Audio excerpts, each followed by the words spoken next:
I don't remember a time when curling wasn't a part of my life. When I wasn't putting in the sweat and hard work to be the best that I can be.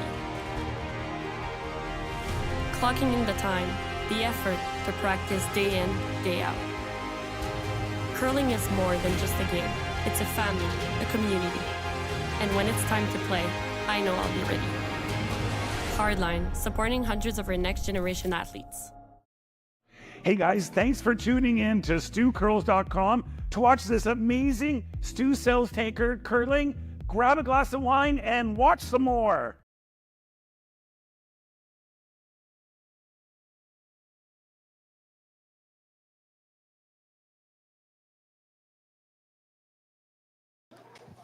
Hello, welcome. We are at the High Park Club for the Stu Sells Toronto Tankard, and we are just coming into the first end of Artichuk versus Hasselborg. Artichuk has hammer. With me today, I have Matt, and my name's Kevin. Afternoon, Kevin. Welcome to High Park Club. Yeah, beautiful day in the city. We got lots of people out in the seats watching the games. It's a really good field at this event this year, too. I believe there's teams from 15 countries represented. I think Chris said 10 earlier. 10 earlier? Yeah. Okay. Still, it's great to see all the different curlers there, and hearing that whoa is almost universal, but hearing all the other calls and trying to figure out what exactly they're asking for.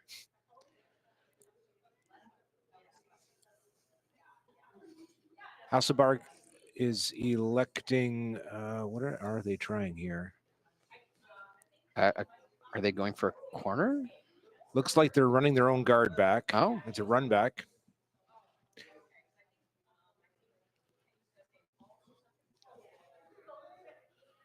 Interesting first call, or interesting start to the game. Yeah. We are playing the no tick rule here. So any rock in the free guard zone touching the center line cannot be ticked off of it until we hit that 5 rock, the 5th rock. Now you can remove your own. That's correct? That is correct. Yeah, you can move your own. And it looks like Hasselborg didn't like the fact that they came around her center guard, and so she decided to keep it open.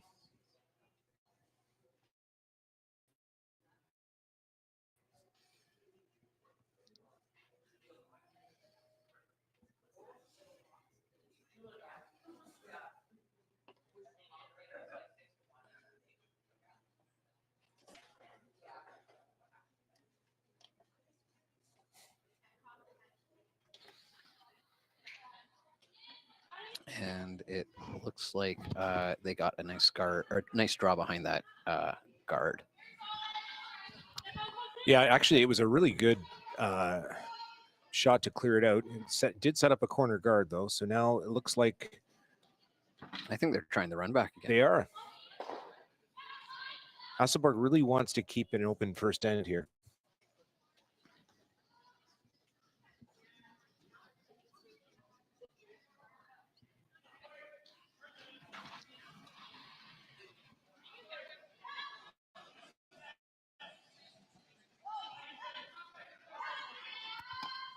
And not quite getting the run back, but getting rid of that guard anyways.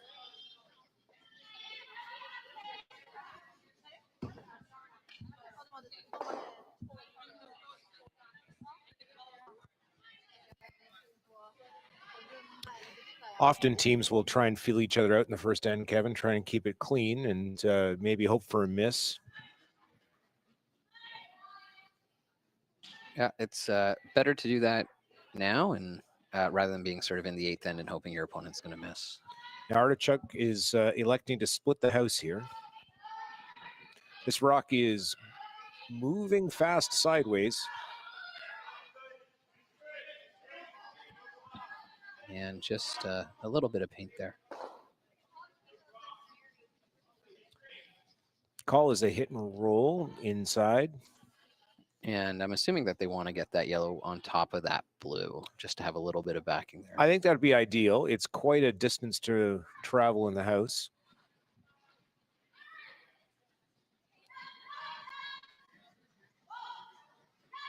Looks like a control weight hit here.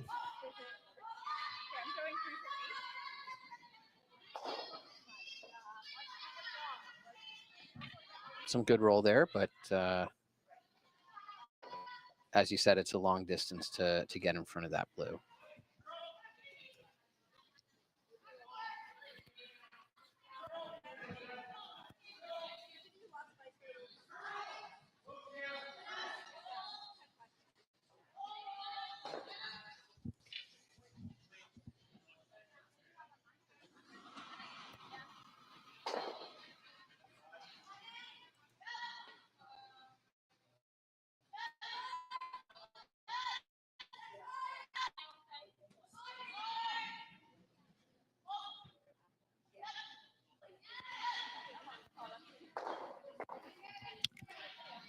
Some nice contact there on the yellow and splitting of that blue into the edge of the 8.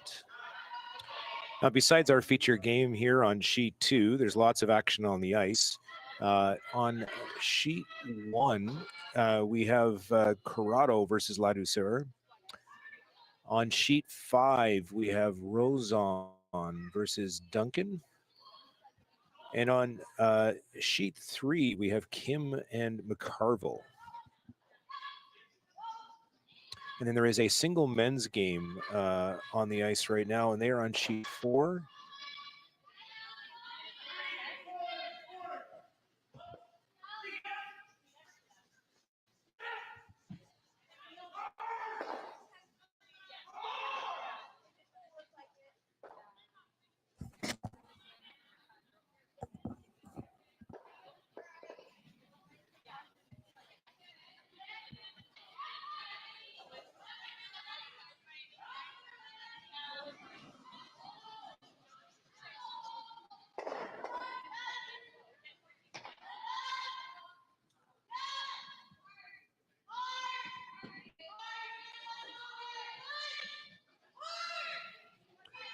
So Rock is curling with control weight. Pretty much perfect. Nice little setup there. Although Hasselborg is still shot stone.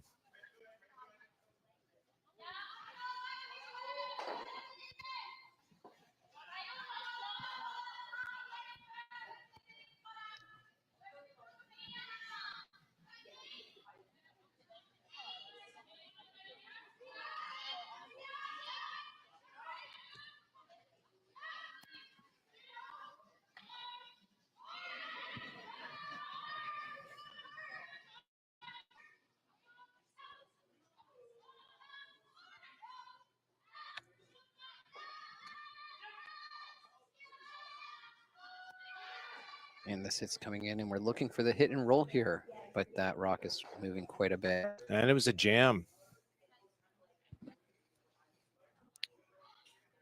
It looks like Hasselborg may be shot for now. I'm not so sure, Kevin. You think it's just the angle playing tricks on our eyes? I think so. And Artichuk is electing to hit the Hasselborg stone, so that confirms my theory. Well, actually, no, it doesn't even confirm my theory. It looks like they're just going to try and hit and roll in front of their own and be sure. This is out there. It's got a curl. Looks like it's trying. It doesn't look like it got enough to stick around. Well, that changes the end. I'm going to assume Artichuk is going to be looking for a blank now, unless there's a miss here by Hasselborg.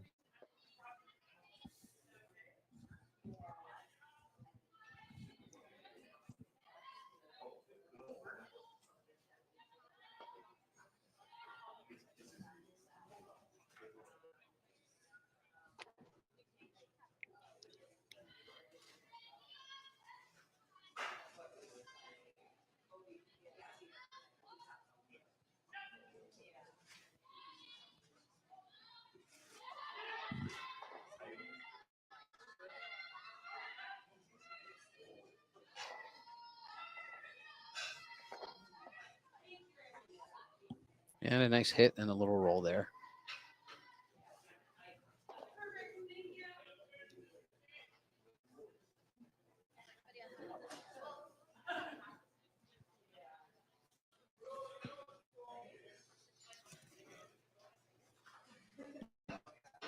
Dance floor is wide open, Kevin. Artichuk can have a good test of her draw weight here in the first end. Yeah, although you know what they say about the open draw. Hardest shot to make in curling. At least at the club level where I play.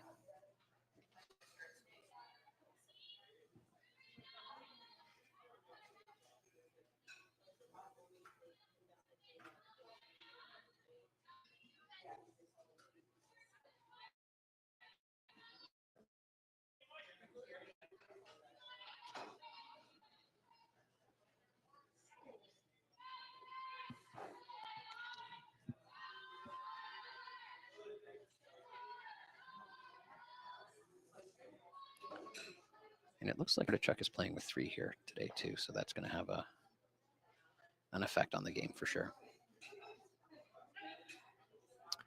Draw weight looks pretty good. I think this is going to stick around. Just be back of the tee.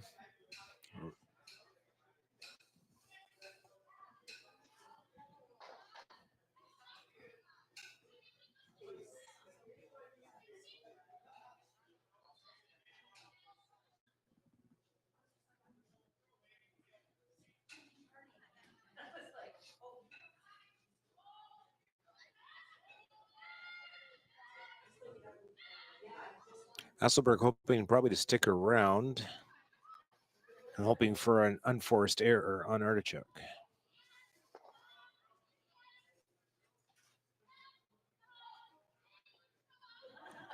Well, the rock looks like it's moving a little bit, but I still think she gets a piece of it, and a big piece at that. And confidently coming down here and calling the hit, and probably looking to blank the end and carry hammer over into 2.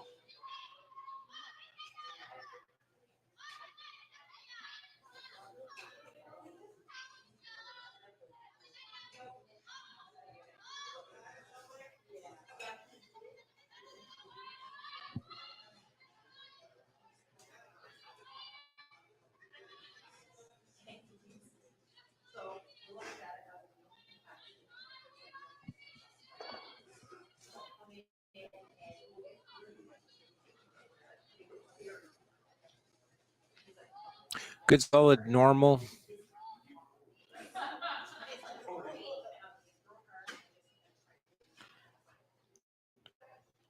And it's good. A good blank. Forcing the carry over the hammer. And we move to the second end. Hey, curling fans, I'm standing here in front of Sheet Stew here at the High Park Club, and I just want to let you know that I'm so excited to sponsor the sport of curling, to help curling out. So you can go to stewcurls.com, see all my events, see the Stew Sell series, but you know what? I also sell real estate as well. So you need to buy a house, list a house, condo, rental, business. Look, give me Stu a call.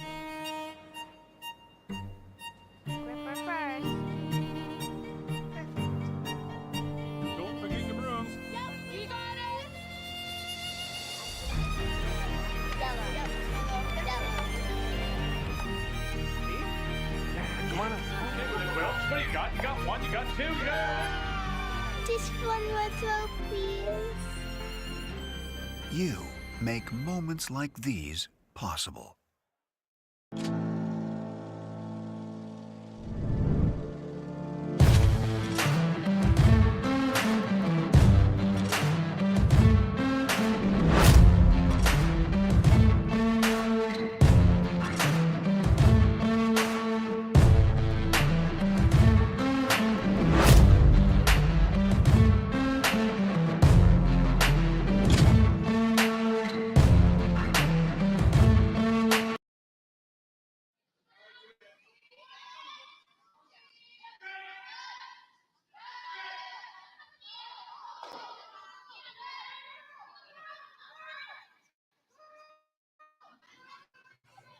And we're back in the second end, live action here from the High Park Club in Toronto.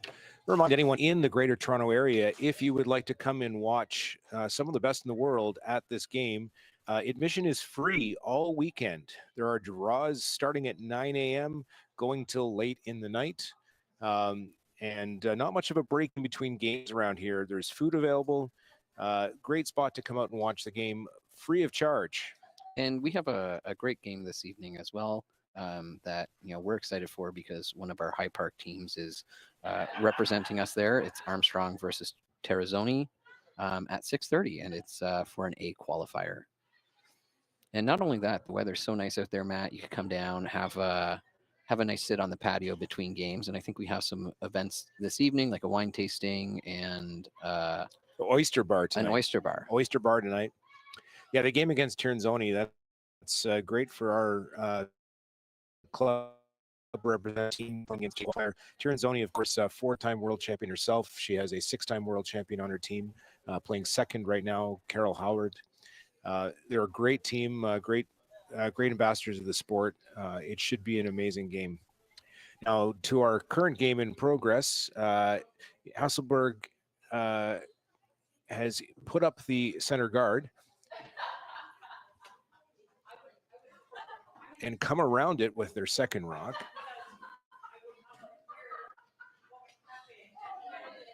A little deep. And this is just following up on that first end, which was a blank. And so Artichuk is going forward with hammer again in this end. And, there's a no tick rule. And of course, there's no time clocks here. However, each team does have the opportunity to use a timeout to bring a coach or alternate out on the ice to discuss that. And look at this draw come in. It's a pretty good It's freeze. just going to park with a little bit of gap just on the right-hand side of that yellow. And Hasselborg is electing to do a little bit of a tap on this. It's like a board weight coming around her own guard. It will unlock the back yellow. The blue won't go too far on this, though. no, but it leaves you options to jiggle that out later if you need to.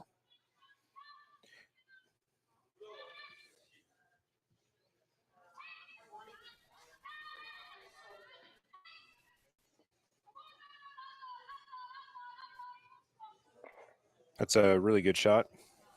A nice little rollover behind cover, back four, great place to be.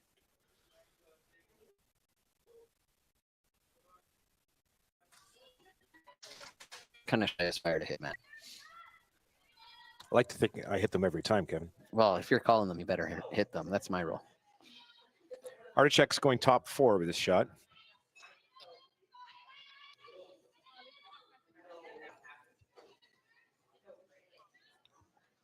Wants to take enough of the forefoot so that she is sitting shot rock.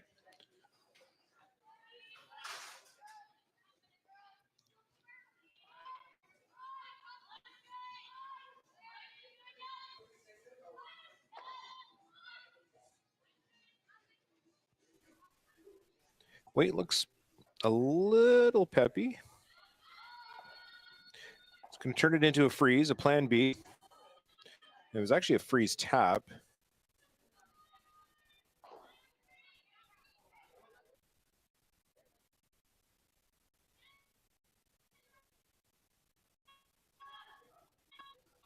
That's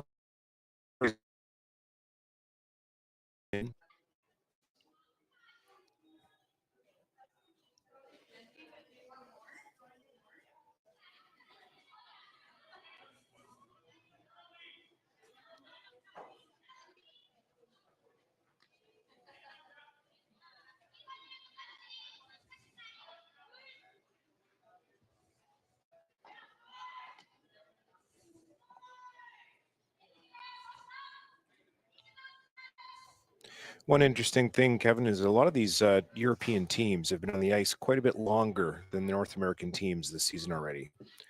They seem to start at least a month in advance. You got to wonder if that has an effect on where they are right now this early in the season. Well, it almost certainly does. I know when I get into the game, that first game, you're always shaking the off. The second game, shaking off the loose nuts and bolts. And finally, after the third or fourth, you have a pretty tight game. But no doubt with all the games they're playing this weekend, they're going to quickly get up to speed.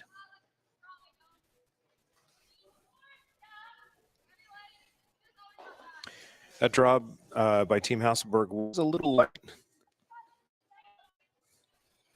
leaving a bit of room there to potentially chip it out or come down behind it down the other side.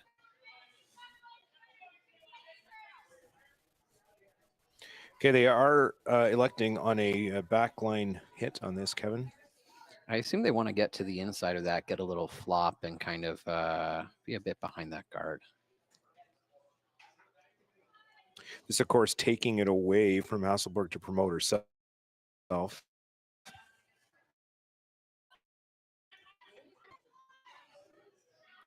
And if they do get the flop, they're going to avoid bumping that yellow onto that back blue in the back 4, and hopefully avoid the other blue in the 8 in doing so. But kind of being in front of the house and having some catchers in the back isn't a bad place to be either. I think it's just a little more weight than they called for. It's going to do the job. Well, actually, that was an unfortunate jam. Yeah, that's sometimes the risk of calling those run back shots with catchers.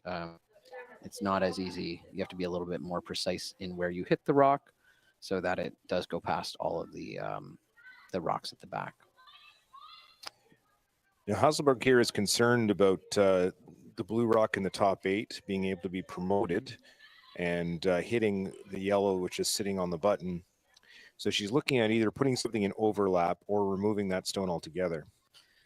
You know, I like coming in and doing a draw to the top 4 there, hoping it curls a bit and maybe taking away that straight run back, or not straight, but that more direct run back on the yellow. And then you also sort of block that draw path a little bit as well down the other side. But you can't defend from all options here, and sometimes you have to choose which one you want to do. Sounds like they're going to have a conference on this one.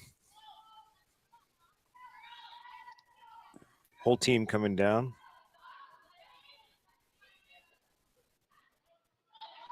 A good old house party.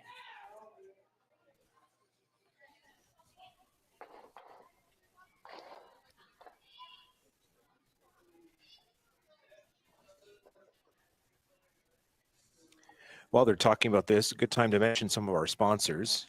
We've got the Stu Sells reality team. Now, of Stu Sells is a long-standing member here at High Park Club and a great supporter of the game. He occasionally curls himself. We might find him in our Monday or Thursday evening leagues. So we thank Stu for all the support. Kloss Concepts Electrical, Carl Kloss, a member of the Royals Curling Club here in Toronto, one of our rivals, but a great supporter of the game.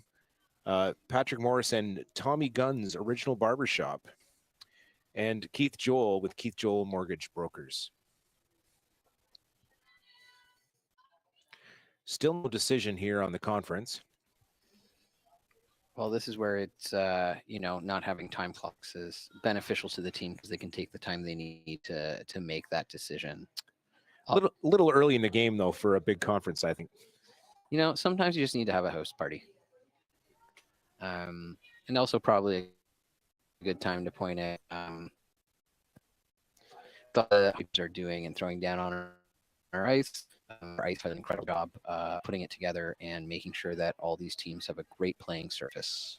So just wanted to give a shout out to Kevin, Jeff, and everyone else on the crew who's making sure that this pebble is going to hold up over the course of the game. They're certainly putting in long hours. Yeah. I think they're kind of glad that at the club level we don't quite sweep as hard as this. I think many of us believe we do, but I think they just show us how effective and how efficient sweeping can be here. All right, so it looks like we're gonna come down onto the inside of the blue, I think. I think what they're going to do is they're going to promote the blue it's in the top 8 into their own rock and actually double out the blue behind and the blue they promoted.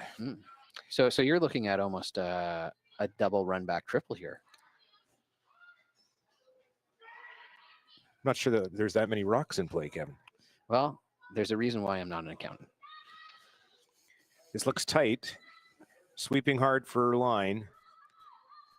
It is on the guard. Oh.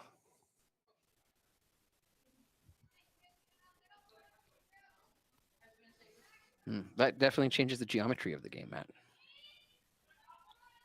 Well, it's wide open on the outturn path.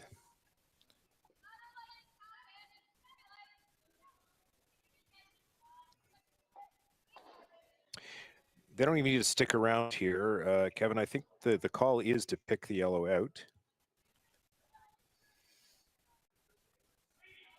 Well, there's, 7 rocks left in this game, 6 once this one is thrown. So I think getting as much as you can in the house here and just making it hard for them to, or hard for Hasselborg to get a foothold here is the goal.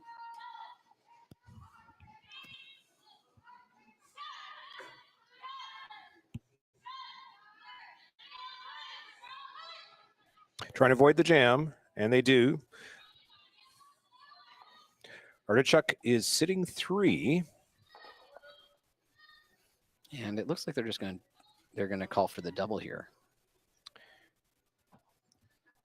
I guess Team Hasselborg is looking at cutting back potential liability with this call. Sometimes you just got to remove the rocks from play and let granite fly.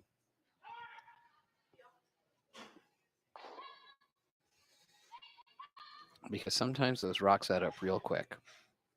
This looks pretty good. Looking for a hit on the inside of the blue on center line, and there it is. Perfect, with a great roll. May actually rolled a bit too far. But they definitely got what they needed out of that shot. And it looks like we're coming down with a hit on the back yellow.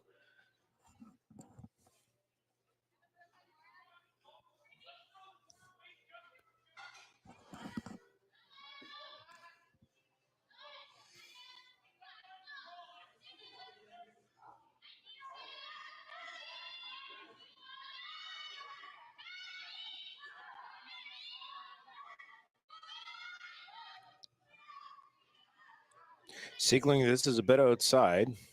Sweeping for some curl.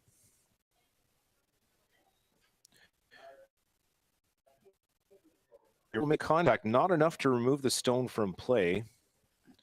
It is currently sitting shot rock in the back 8. Yeah, I think we're going to see a pretty textbook hit here. And do you think they want the flop to be in front of that yellow, or do you think they want some separation here? Judging where the broom is sitting, I think Anna's going to come across the face of this stone and, yes, try and roll in front of her own.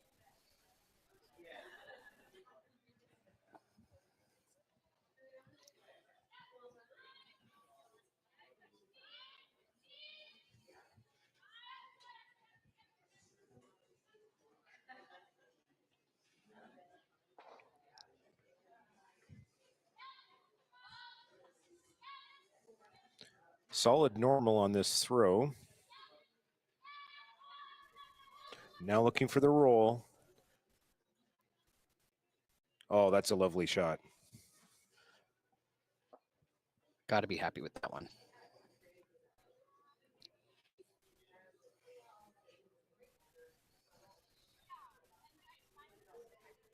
And it looks like Artichuk's going to try for the double here.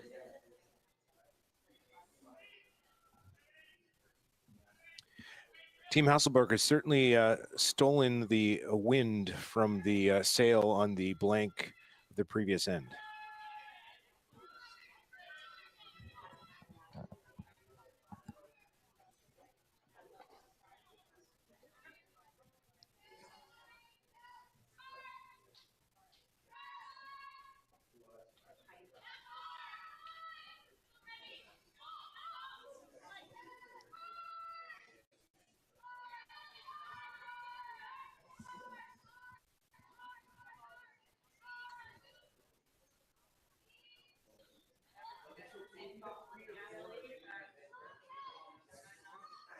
A nice toss here.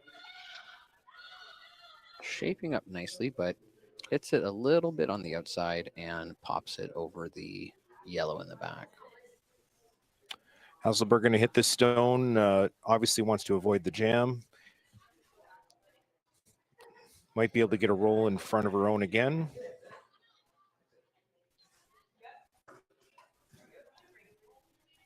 In fact, any roll closer to the center line kind of shuts down the scoring path. Especially when you have a back one in the back of the house that your opponents can just draw down to.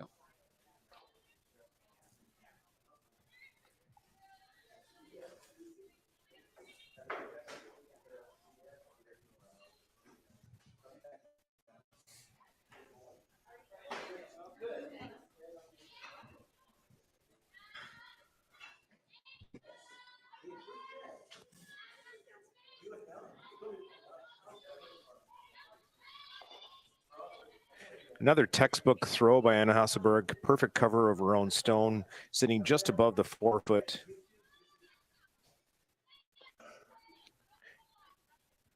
Team Artichuk has elected for the hit in stick here for 1.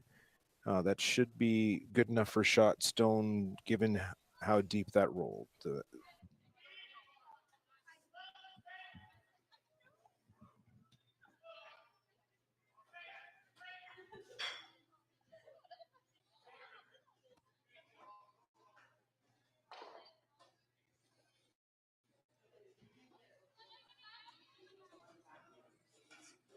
Looking over, up, here we come with the throw.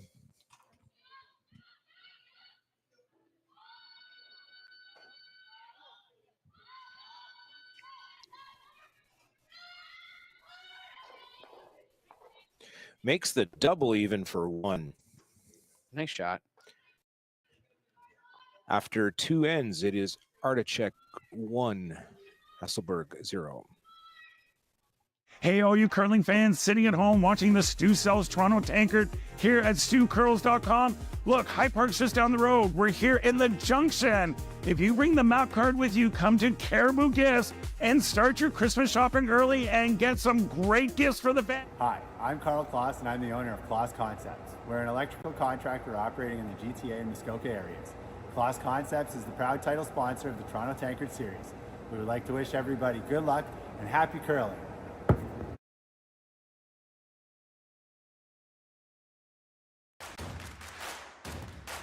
Imagine being able to stream every curling game from every sheet from any event, be it your Wednesday league game, bonspiel, or corporate event.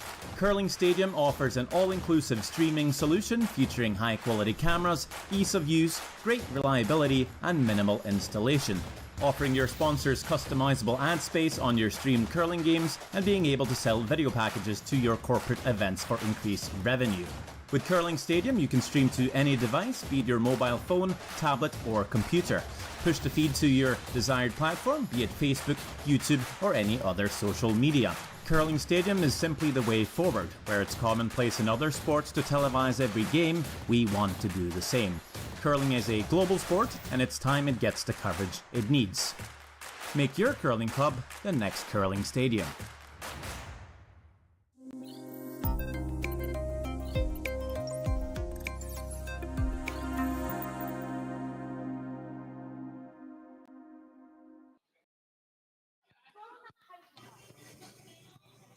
Welcome back to live action here from the High Park Club in Toronto on Sheet Stew, or Sheet 2. It is Team Artichuk against Team Hasselborg. Just a single point after a blank for Artichuk. Hasselborg will be looking to set up a deuce here. And we're looking to move that rock over to make sure it gets right behind cover.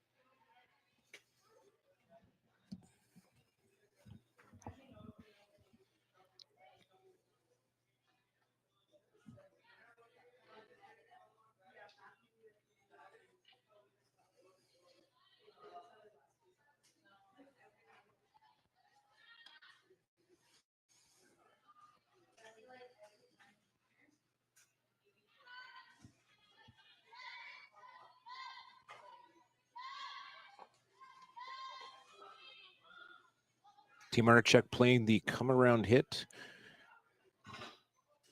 Just needs to come in a little bit more if you want to keep the shooter. And the house is back to being empty.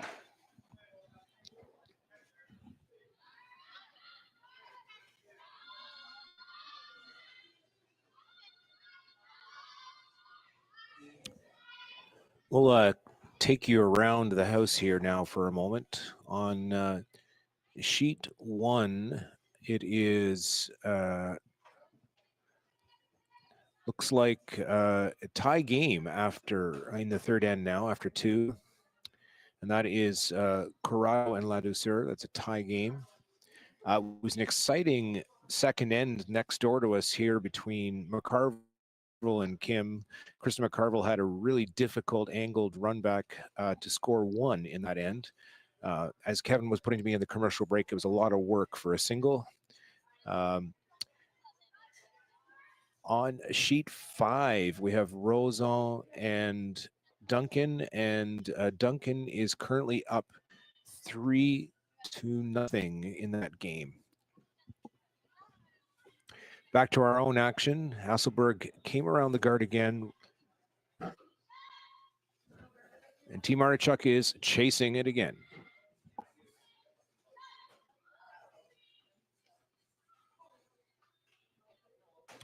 Teams are looking for that inside roll, stay behind cover. In this case, it did not. It is wide open. I don't think that moved quite the way they were expecting it to, and it kind of held out there a little bit.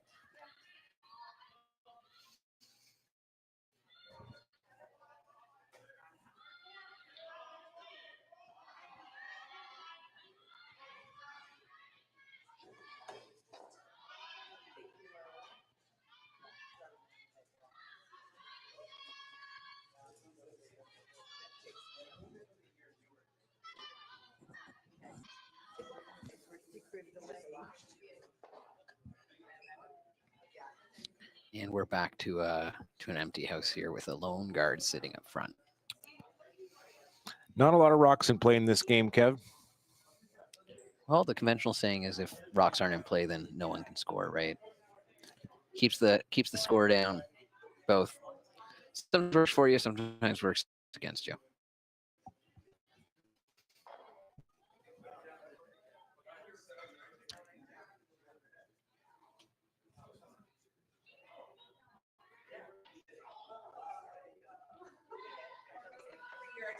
Everyone's drawing down around this lone center guard, which is on that no tick line rule because it is right on the center line.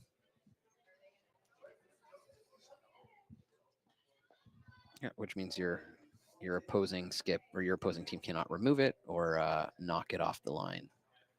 And I was remarking this to Chris in the last game. It's amazing to see how the rules of curling have changed and evolved to facilitate the game. They have. Now, players at this level, you call a no-tick rule for a reason because they are so accurate. They can actually make sure a rock, they can tick one off the line and with perfect execution, right? At the club level, how do you think that would fly, having the no-tick rule? I think it depends who you play. Knowing me, if I'm throwing lead, I don't think that rock's necessarily rock's going to cut intentionally or intentionally.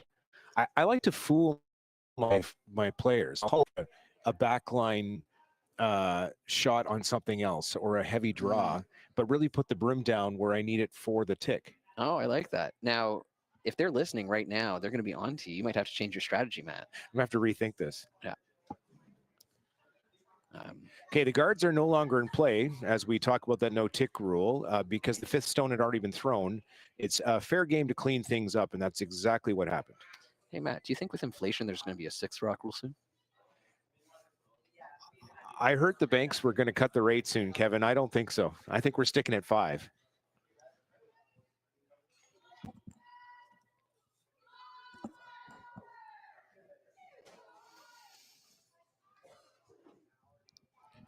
And again, we're coming to you from the High Park Club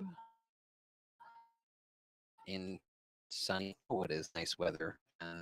Yeah, 100 Indian Road. If you want to come out, we'd love to see you here. Kitchen's open, bar stocked, and there's some world-class curling. And tonight we've got a wine tasting and oyster bar. Yeah, I think it's at 6 and 7 o'clock or 6:30 and 7:30, Matt. I think 7:30 for the oysters.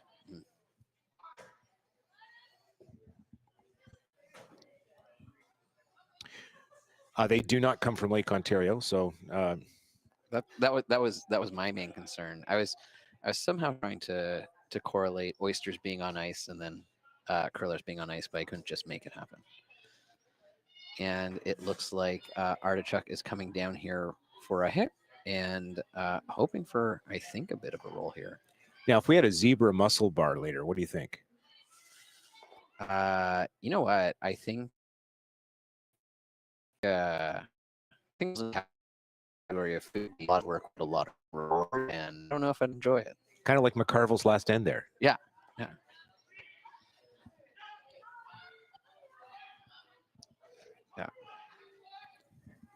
McManus throwing for another hit.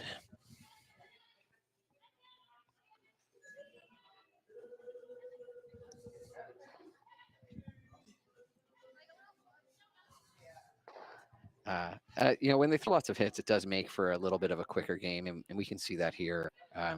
Sheet 2 is a little bit ahead of some of the others here who have far more rocks in play. The origin, of course, of the 5 rock rule was to try and make the game more exciting because teams became so good and accurate at hitting. Yeah, I definitely remember, when I curled in juniors, the other team gets up on you or you get on them, and then you just start ripping rocks and letting granite fly. It feels good being the one who's doing the ripping, but it's never good to be on the receiving end of that. So I do like that. It gives you a little bit of a chance to stack some rocks in your favor and hopefully mount a comeback.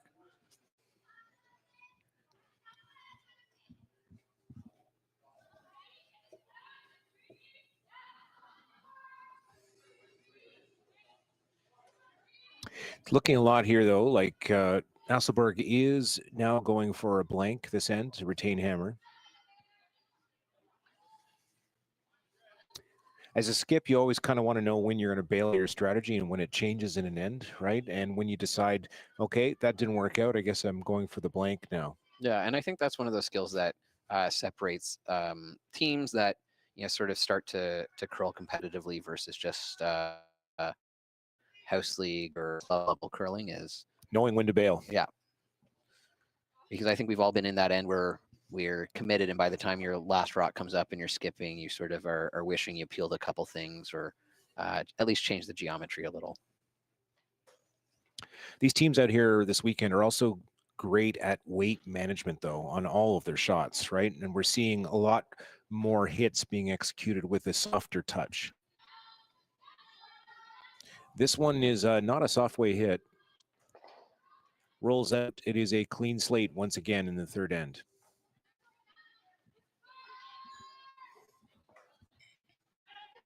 Now, Matt, if you're throwing a draw that's going to get stripped out of the house anyways, where do you put it?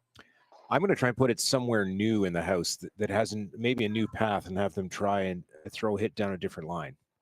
So in this case, I would probably pick the entered side sheet, the other side of the sheet that they're calling for right now. They're looking for top 4, I think, where the broom is replaced. But I'd be going for the wing, like as far out as I could go on that 12-foot. Yeah, I like that. Hopefully let the ice do the work and change a variable or two. The only risk with going wider, Kevin, is that if you've already decided you want a blank in the end, it does give, in this case, because Hasselborg is chasing the blank, putting it closer to the middle does make the blank attempt more difficult. It is it does give you a shorter way at least.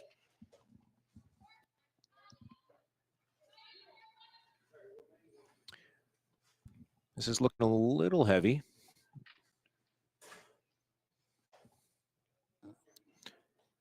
Oh, just hanging at the back of the house.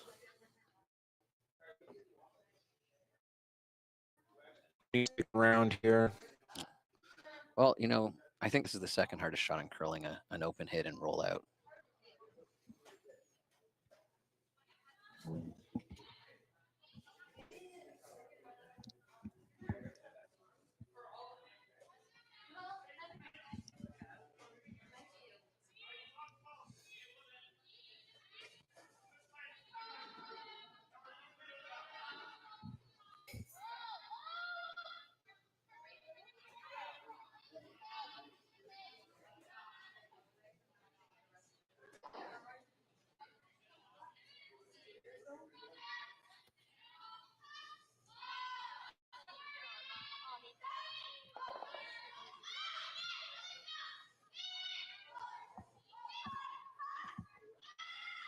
Hey guys, thanks for watching the Sioux South Toronto Tankard here at stewcurls.com.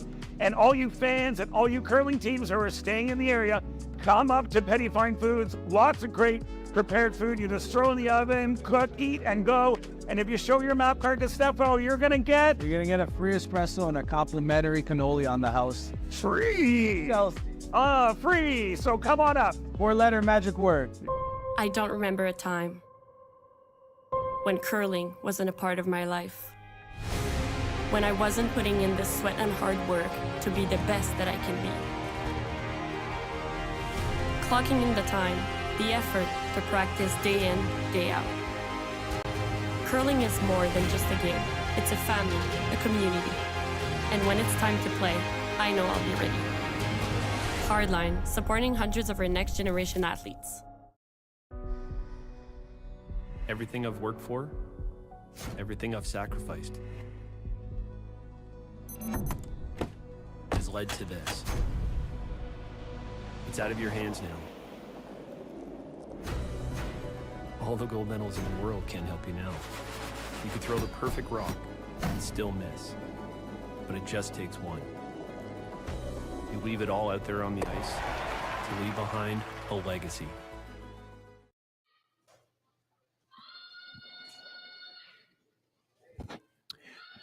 And we're back in fourth end action here at High Park Club in Toronto with the Stu Sells Toronto Tankard. Team Hasselborg against Team Artichuk. Last end blanked by Hasselborg, so they have a blank each, only a single point on the board by Artichuk in the second end.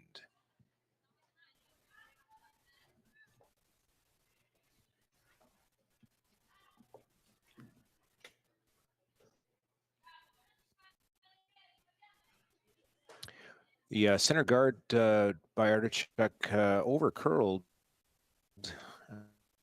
also electing to ignore that and has come into the house top 12.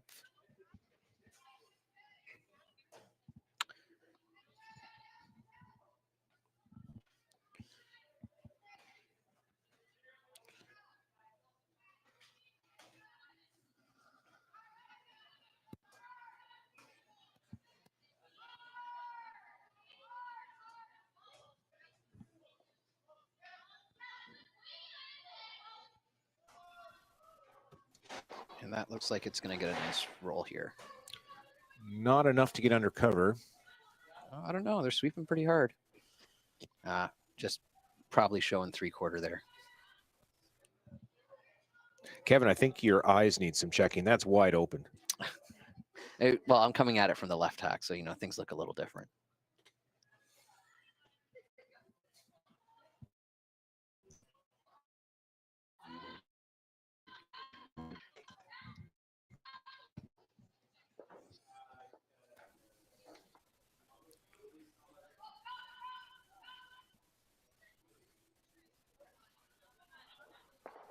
Nice easy hit weight, popping the blue at the back and rolling to top 4. I got to imagine they were hoping to get a little bit behind that blue and sort of come over the face on that hit. I'm not so sure because Hasselborg called for the open draw into the 12-foot, coming in behind the opponent's guard. Maybe she's trying to stay away from the possibility of a run back. Could be.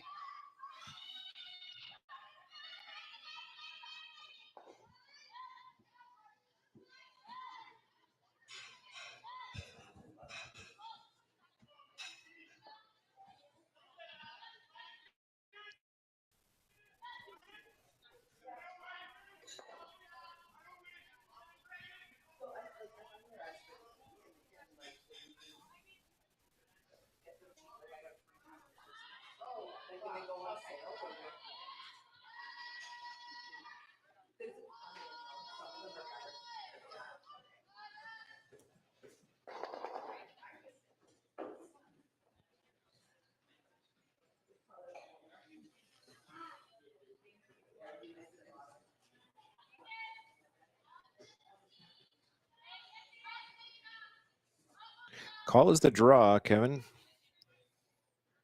Well, it's certainly moving and looking to get over, but it's looking a little strong. Yeah. I think they're going to be back 8 here. Maybe a nibble on the 12th there.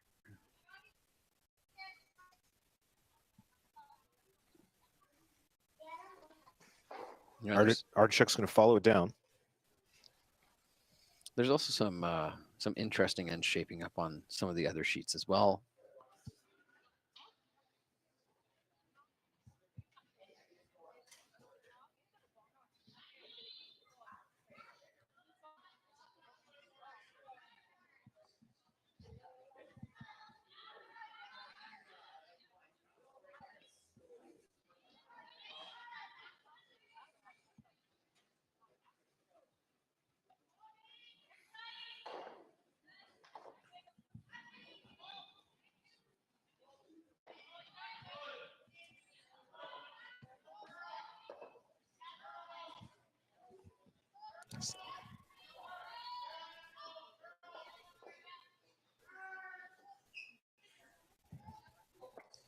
And a nice little tap there.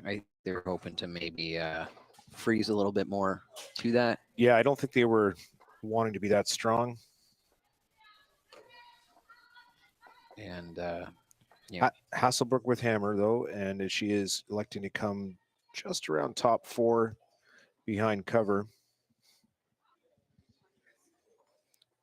I mean, I do enjoy throwing a draw that does have a little bit of backing that just usually gives me a bit more confidence in it.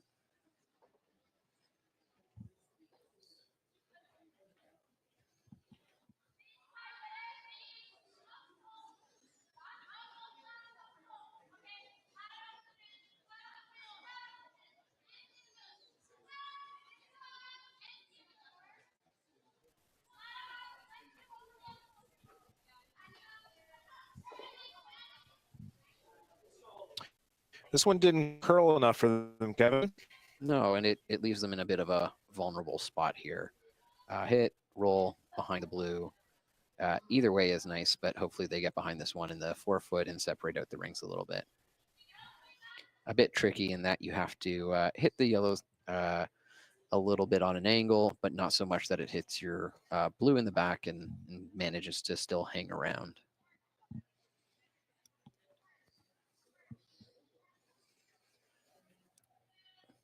Sometimes those rocks that hang around do tend to catch up to you at the end of the game, and suddenly you're staring down a few points there. Next order of us on sheet 3, Krista McCarville has given up another steal of 1 to Kim. So they are playing corner guards and trying to get back in the game. Oh. Well, both yellows are gone, but didn't quite get the roll I think they were hoping for there.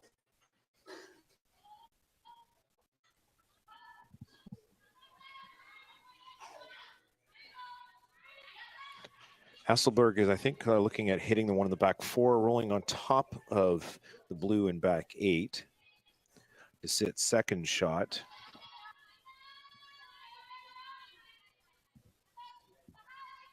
Good call, Matt. That's from that hand signal and that broom tap. That does look like what's happening here. Other option she is discussing, though, is to do some sort of a slash double. I think she's going with the hit and roll here.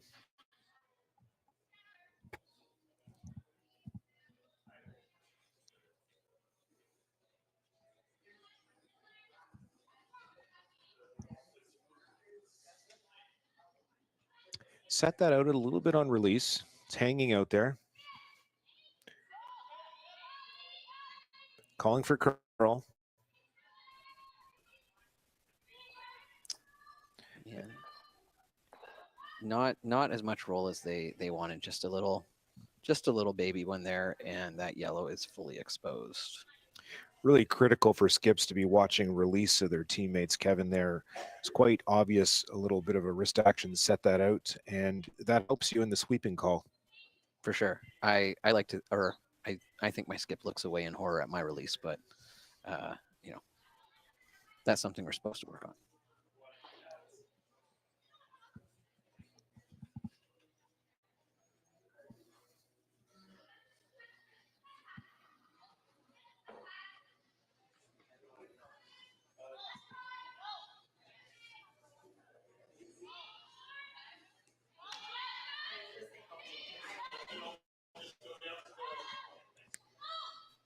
This one's curling hard. Cross the face, the yellow, roll in behind their own. Nice little roll. Might have gone a bit further than they hoped, but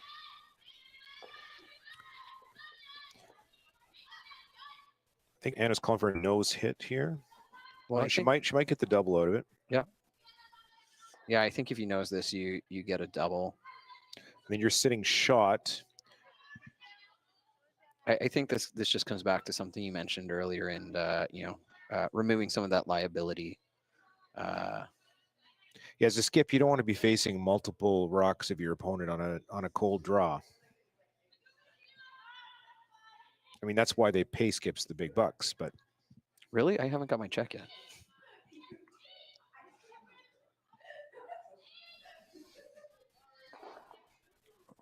Not quite enough of that back blue. it is sitting shot rock.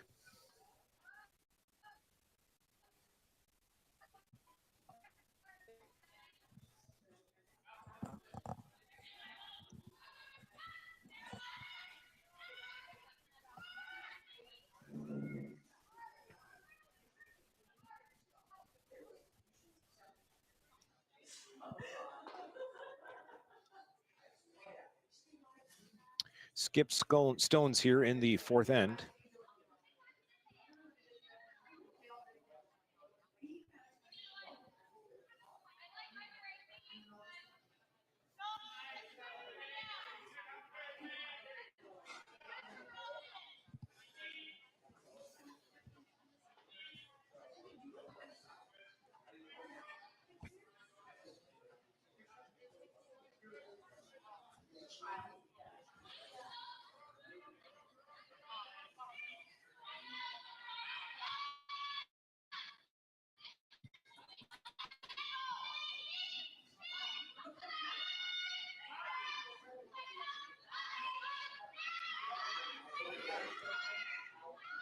They're sweeping this hard. It is curling.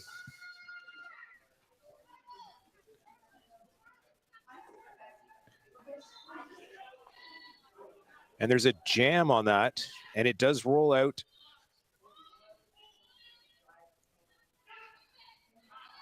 Chance here now for a deuce for Hasselborg.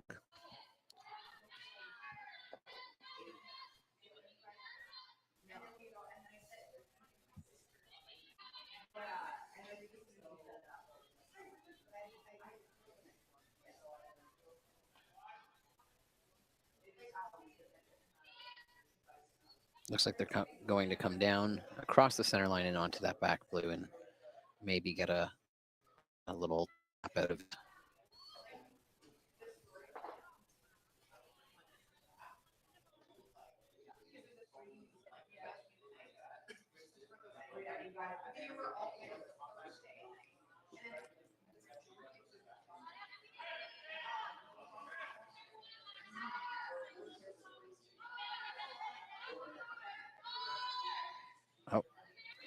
Looks like they're changing up the shot a little bit, wanting to come down the other side as the rock is a little more exposed. And it looks like there's going to be a bit of a vice skip discussion here.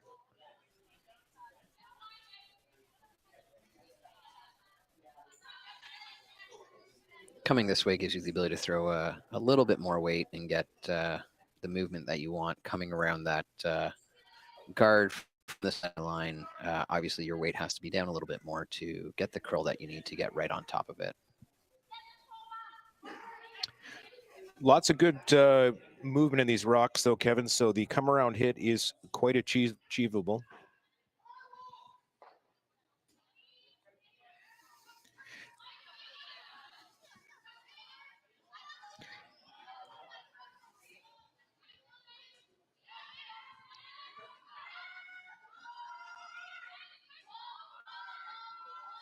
They're calling the weight up a little bit on this. And now sweeping for the curl. They get a bit outside on the release. Doesn't look like they got quite the roll that they wanted, but the house is now nice and split, which of course makes it hard for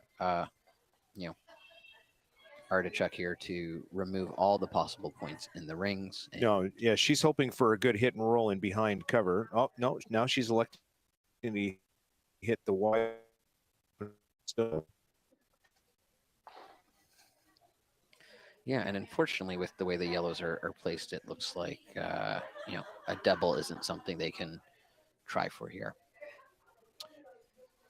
I'm thinking the logic on hitting the open stone here, Kevin, is they were worried about it over curling and causing a jam potential to set up a 3 for Hasselborg.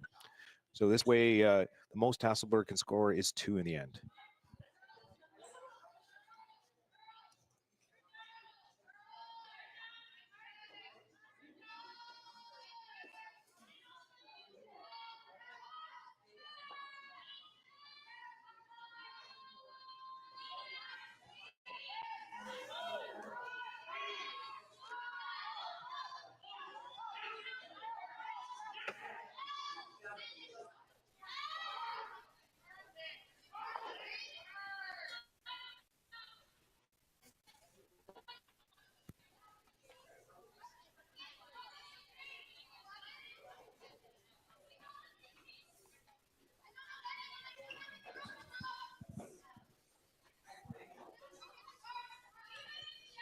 Hit and stick for 2, Kevin. Wide open down the center line.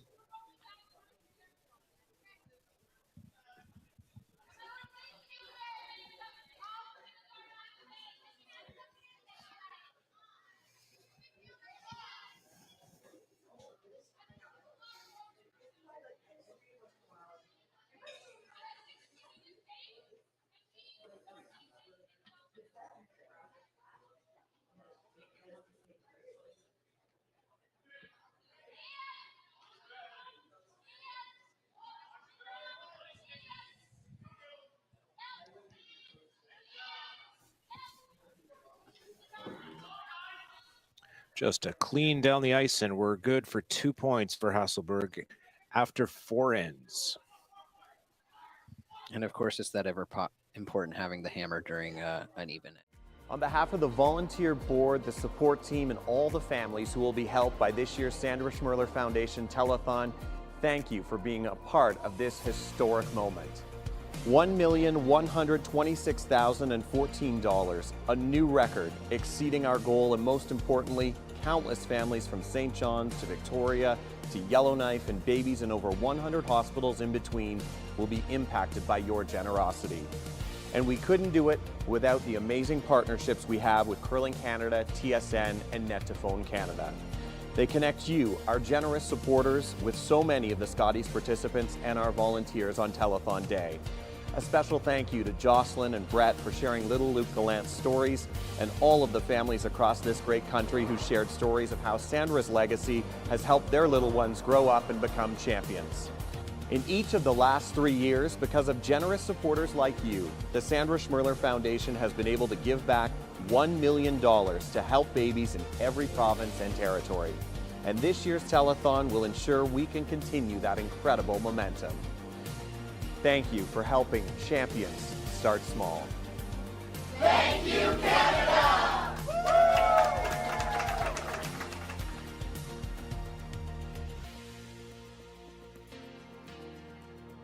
Hey, curling fans, I'm standing here in front of Sheet Stew here at the High Park Club, and I just want to let you know that I'm so excited to sponsor the sport of curling, to help curling out. So you can go to stewcurls.com, see all my events, see the Stew Sell series. But you know what? I also sell real estate as well. So you need to buy a house, list a house, condo, rental, business. Look, give me Stu a call.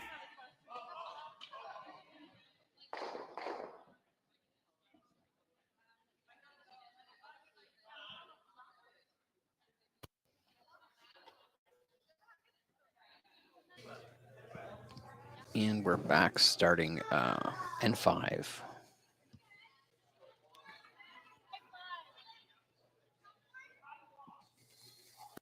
One point separating the two teams right now.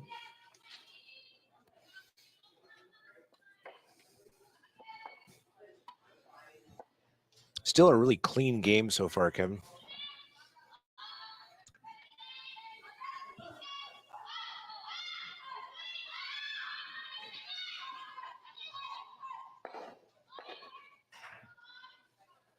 Really good draw behind cover.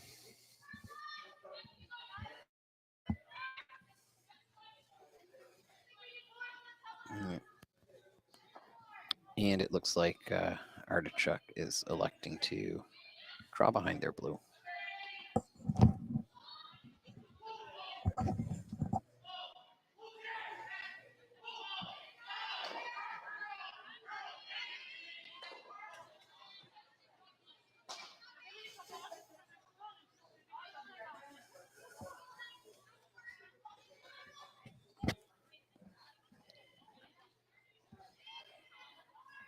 Line looking pretty good. This draw behind the corner guard. Might be a little deeper than they wanted, but yeah, it ends up back 12, ending the back, biting the back 8. But it looks like it's probably second shot. I couldn't hit that rock from back here, could you? Ugh. I don't even know if they let me in the hack anymore.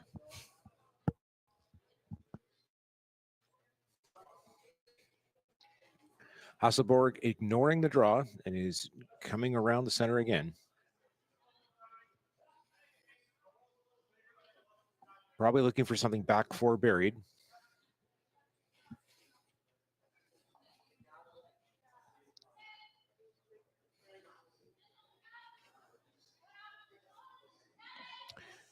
This one, the line looks a little tight, Kevin. Well, there's world-class sweepers out there, so if anyone can hold it, they can. Looks like it might be a little bit lighter than they intended, but they're going to put it into a plan B position. And of course, now that this is the 6th rock, guards are allowed to be peeled or removed from play. So we may see a run back here. It looks like that's exactly the call, Kevin. Should see a little heat on this stone. You know, I do like seeing granite fly, Matt.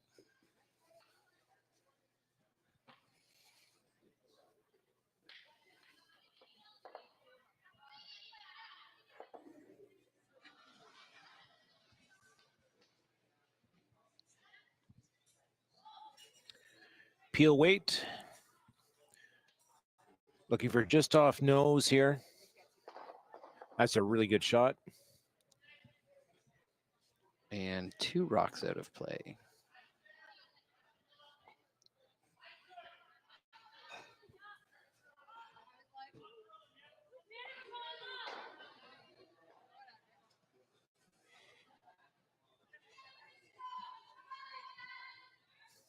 Looks like a little bit of discussion here about the shot happening.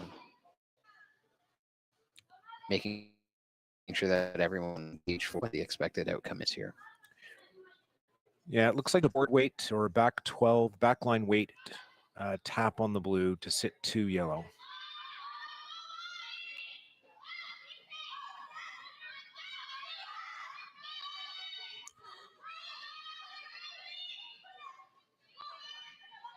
Nice release. They are sweeping to keep it straight. It is going hard at that guard.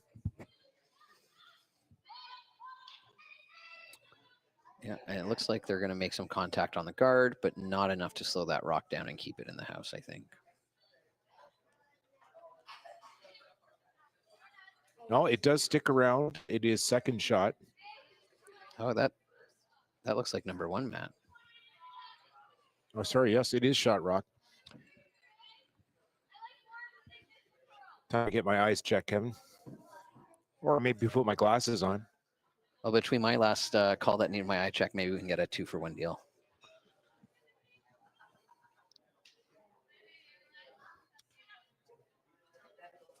To give us some credit, that is at the opposite end of the building.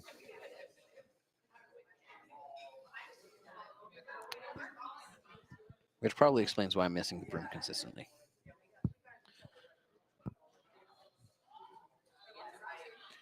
Here comes a control weight hit. It's really starting to move here. For those of you who never curled at High Park Club, our ice maker does like to keep the middles high in this club, so the rocks will move pretty strongly off that center line, even for a hit.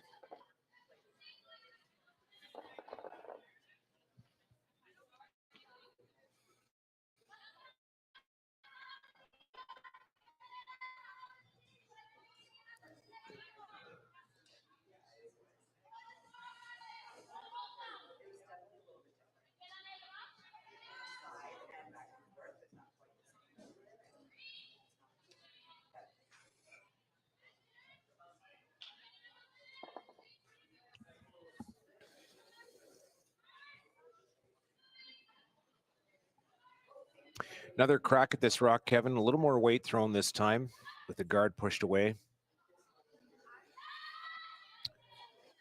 It is moving. It does look like we're by the guard this time, but is the yellow going to stick around as it makes contact on that back blue? Don't think Hasselborg took enough ice on that shot.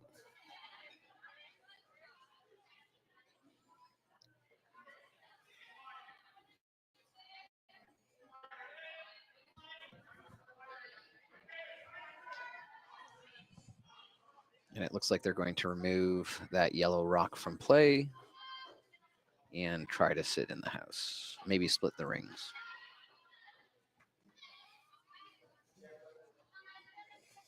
The danger here, of course, is if you don't catch it thin enough, there is a chance at a jam on that back blue.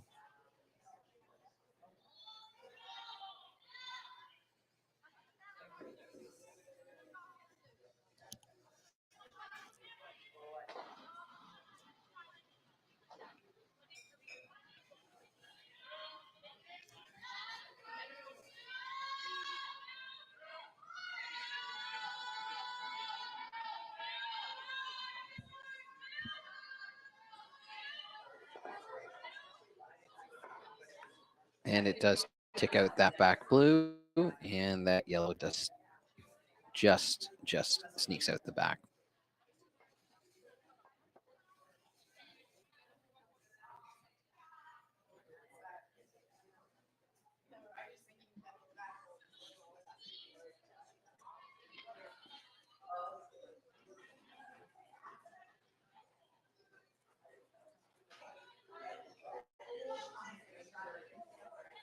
And it looks like we might be playing for another blank end here, Matt.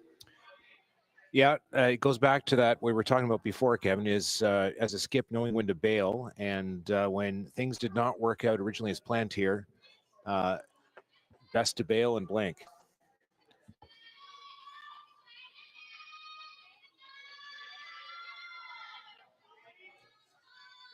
And if they get the blank here, then they're maintaining that that hammer in an even end, which of course is important once you make it to the 8th.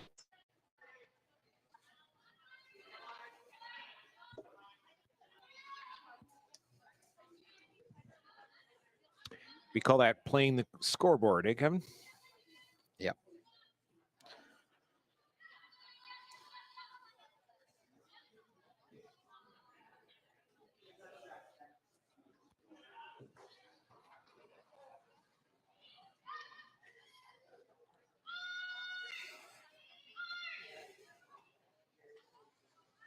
Talking with several curlers this weekend, the speed of the ice seems to be holding up for most of the game, which is good news. Always challenging to run an event like this inside a curling club rather than arena ice.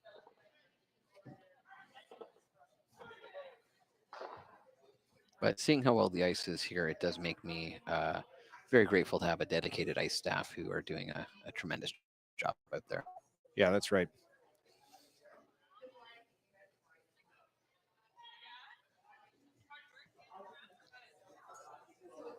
High Park Club in Toronto is a very busy place. We're pushing 1,000 members for 5 sheets of ice.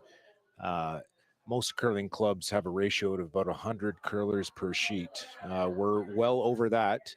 Ice is in use from about 8 in the morning until 1 in the morning, 7 days of the week.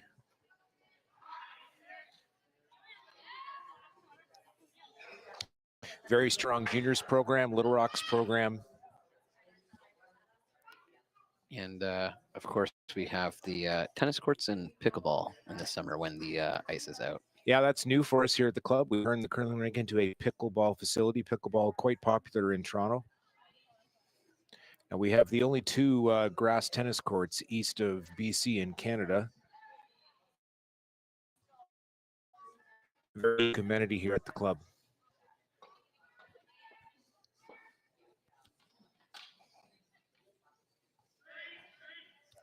Looking over other sheets in play right now. Next door to us, sheet 3, Krista McCarville is down 6-0 to Kim in the 5th end. Roson is down 5-1 to Holly Duncan.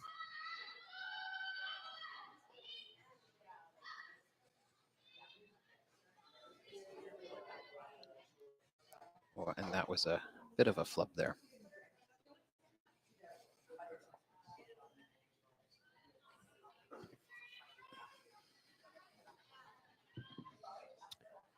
Looks like Corrado is up 3-1 in the fifth. They actually, I think they're playing the sixth end right now. Are they? Nope, fifth end. Yep, 3-1.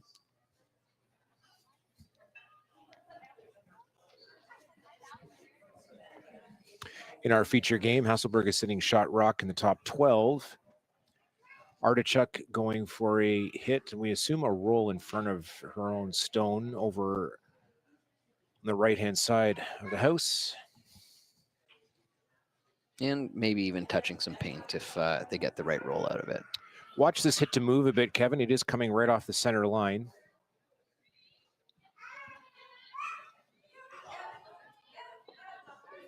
Throwing control weight. Good rotation, but it's really starting to move early there.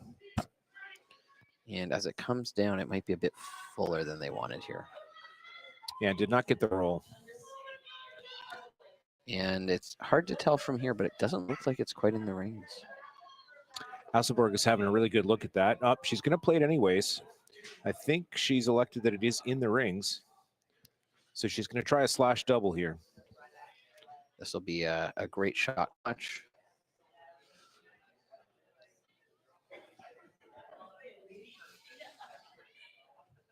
Of course, with rocks that are just biting the rings, angle does matter quite a bit in terms of determining it, and you can't measure during the game, only after the end has been played. Unless you're trying to determine if it's a guard in the free guard zone, and at what point you can put the 6-foot stick on it to see if it is in the house.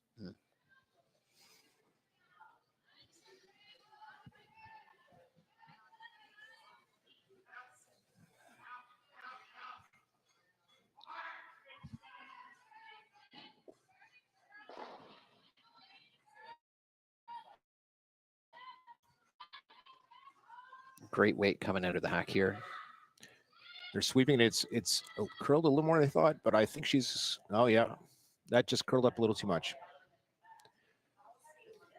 So still a rock in the back 12 for Artichuk. Which means looks like they're going to try to get their deuce here.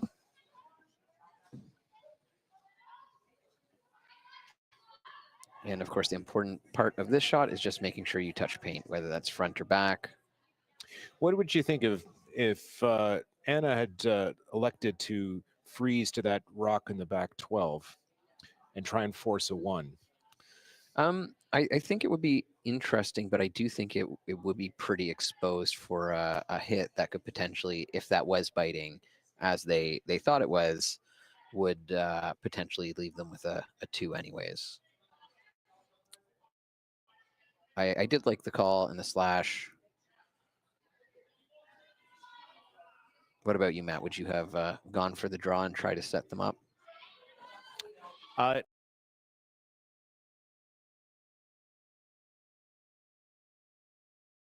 For the day, right? So if Anna was comfortable with the slash, that was the right call. We're going to take a short break. We are going into the 6th end here at High Park Club. We'll be back with you in a few minutes.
Back with you here at the High Park Club in Toronto.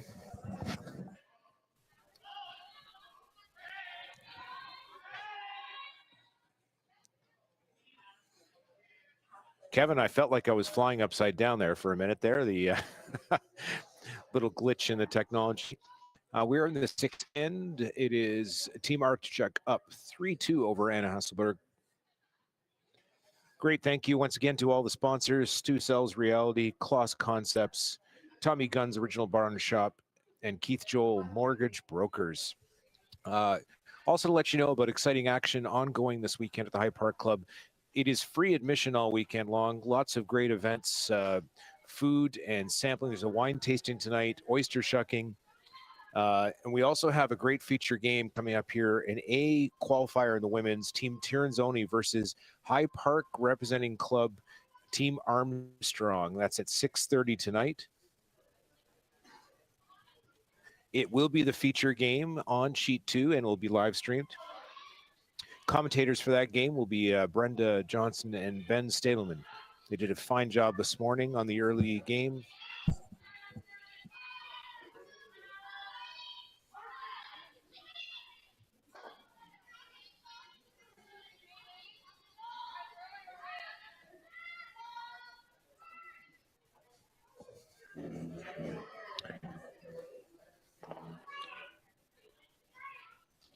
Just waiting for a quick player break. Team Artichuk is playing with 3 players right now.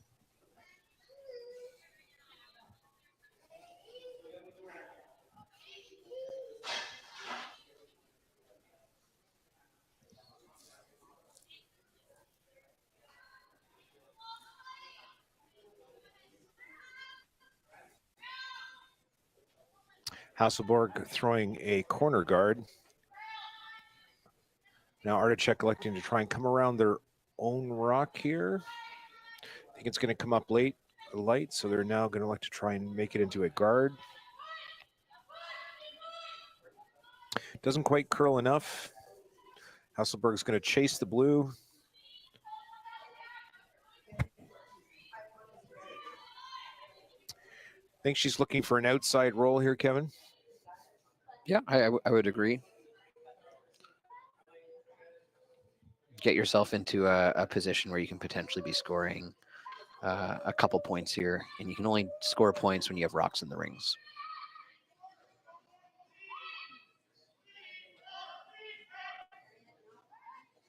This is on the guard. It's really moving. And it's going to probably have to go back. Yep. Of course, the no tick rule there.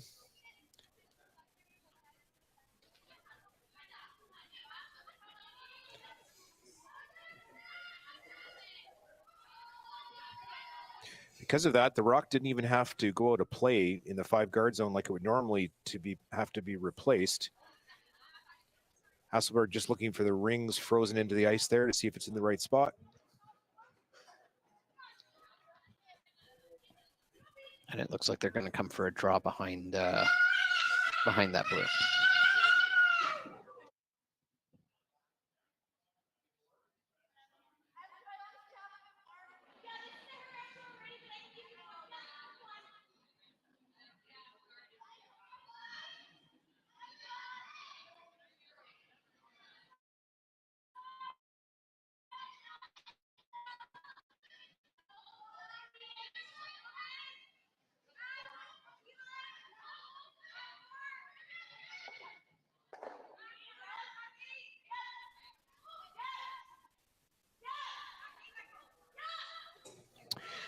And it looks like that rock is curling and just scraped by that yellow. I think they're hoping for a bit of a wick there. Yeah, it was obviously thrown a little heavy, Kevin. They were looking for a bit of a tick there, plan B.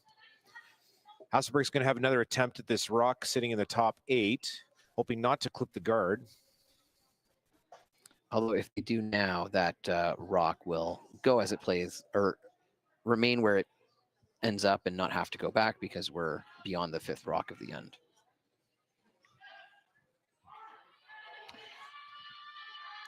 Judging where the broom is, I think they're going to be calling board weight on this.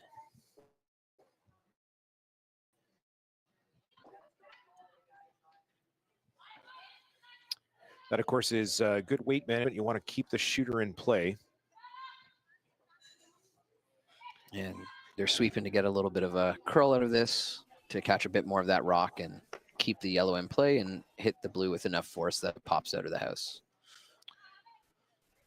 And, oh, not quite enough of the blue made contact with the blue there, sorry. So we are seeing Hasselborg as second shot. And it looks like Artichuk, I think, is chasing the Hasselborg stone here. Inside out on the hit. and probably hoping to be a bit more fuller in the rings after that hit. So full 12 foot, maybe biting a bit of 8 if possible. I question this call, Kevin. An inside out on the hit is sometimes risky at this club. Well, yeah, sometimes it over curls, and then you know, if you flop on the outside, who knows what you're. That's exactly what happened. They have lost the shooter in that case. I would have thrown the other turn on that one. I might have considered the draw on that shot and sort of just let it be in the back corner there. Although that can be difficult when you don't have hammer, and those rocks do tend to sneak up on you. We've got quite a bit of difference in experience level in these two teams, and I'll say that Hasselborg, with all their experience, reading different ice surfaces is really one of their strengths.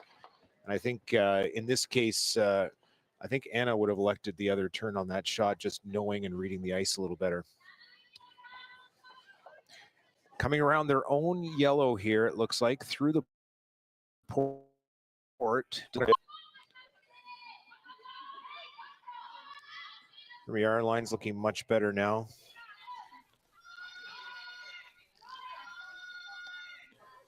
Sweeping for some curl, and it is going to end up shot stone. Nicely buried as Nicely well. buried behind their own corner guard. Great shot.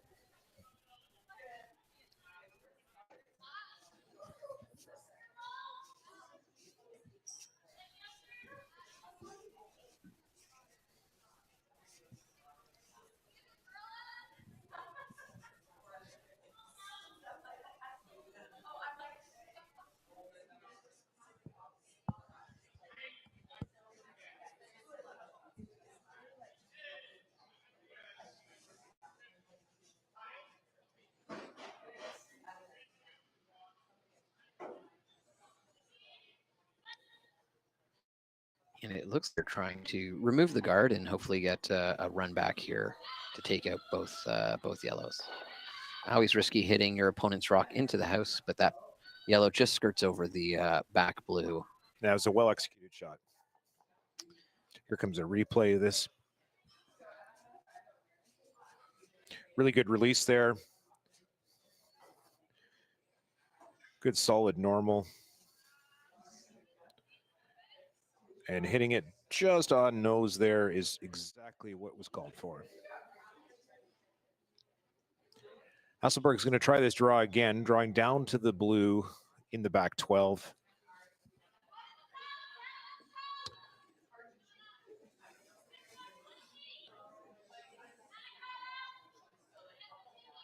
Sweeping a hold line just lightly, mostly a clean.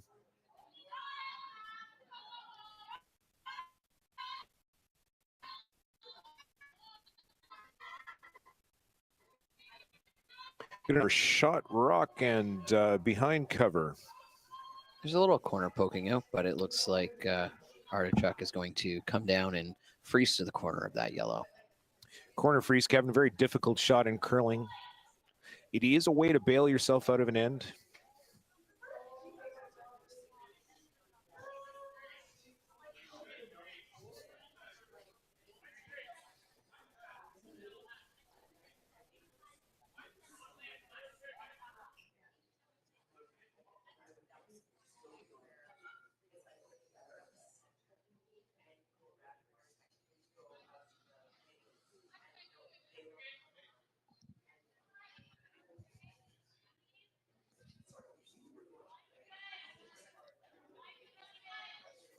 Good rotation on this rock here. Looks a little heavy from our perspective right now. Nope, it's going to slow down. But is it going to be in the right spot here? That's a real nice shot. Just in front of the corner. Not sure. Oh, okay. Looks like Anna is calling for the hit. Try and pop it out. Probably a lower weight hit just to make sure they get around that blue and catch it on the outside like she's asking for with this roll here. And she does want to sit on top of her own and sit, hopefully sit 2 and out count the other blue in the back 12. You know, being able to see the shot from above versus just straight on here really does change, you know, the type of shot you make or looking at it, because that guard is up pretty high. There's lots of room to get around it and into the outside of that blue rock there. Calling for some curl, it looks like. Yeah. It looks like it may not get over I the think face. she's going to jam this. Yep. Now, not a terrible outcome. The blue has rolled wide open in the 8-foot. And it looks like she's calling to come down. Yeah, come down here and kind of roll off that yellow into the 4-foot. Kind of like a back 8 weight, do you think, Kevin? I'd say so. They might want a little bit more movement out of it, depending how full they hit, because they have to hit that yellow a little bit thin to miss that back blue if they're concerned about keeping it or not jamming it. But certainly not much more than backline, I don't think.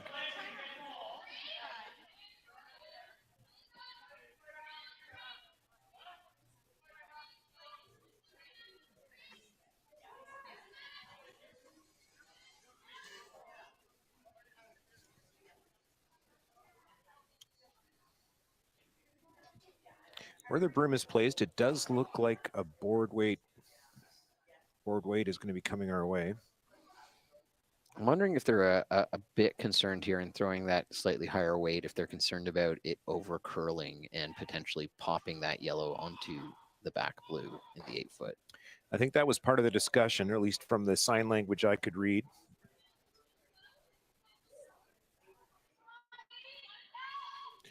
Nice positive release.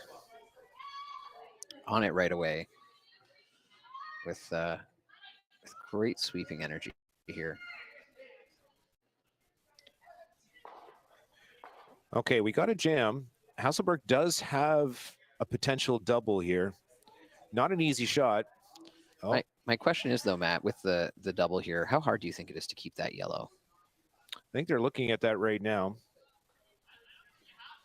You do have the benefit of, if you do go for the double, potentially rolling behind the cover of that blue and being in line with that back yellow. I think they're talking about that. They're also considering just hitting the shot rock in the back 8 and sitting there.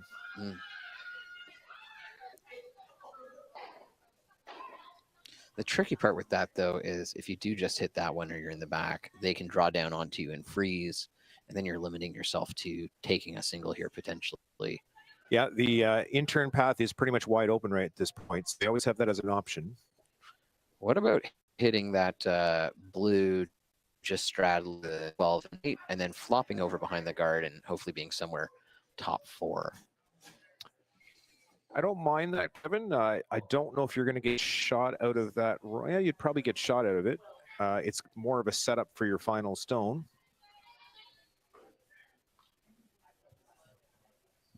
But there is that risk of a jam. Either way, we've seen some tremendous shots from this game. And Hasselborg with her first. Oh, this is her. Yeah, it's her first in the end.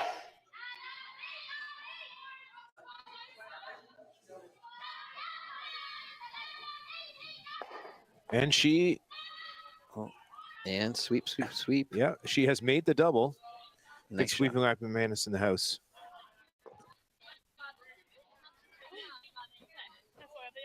Those are the shots I'd like to see other people throw, Matt.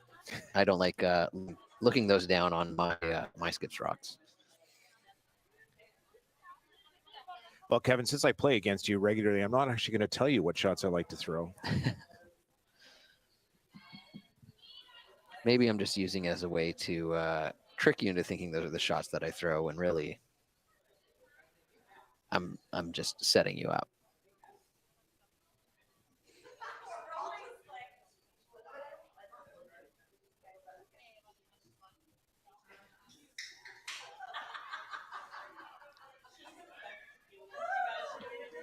I think that is something that's interesting about the Stu Sells Tankard here in Toronto, is there's a lot of teams that are not on the usual like Grand Slam tour, and it does throw a bit of a wild card in it for some of the regular teams that are used to playing each other all the time.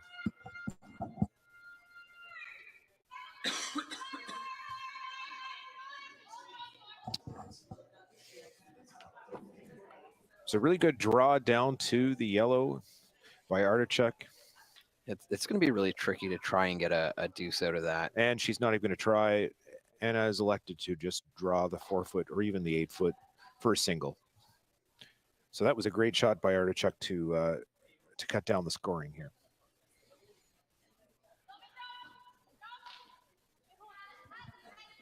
And with hammer, you typically want to score 2 points for it to be considered a efficient use of the hammer. So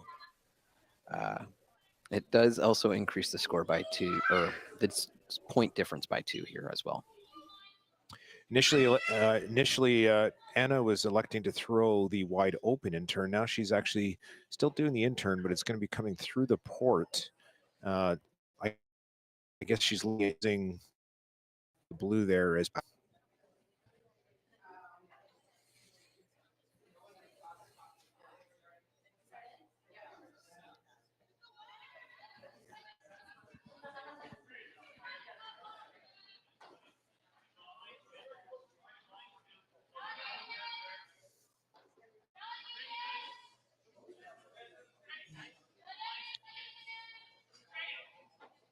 Speed looks pretty good.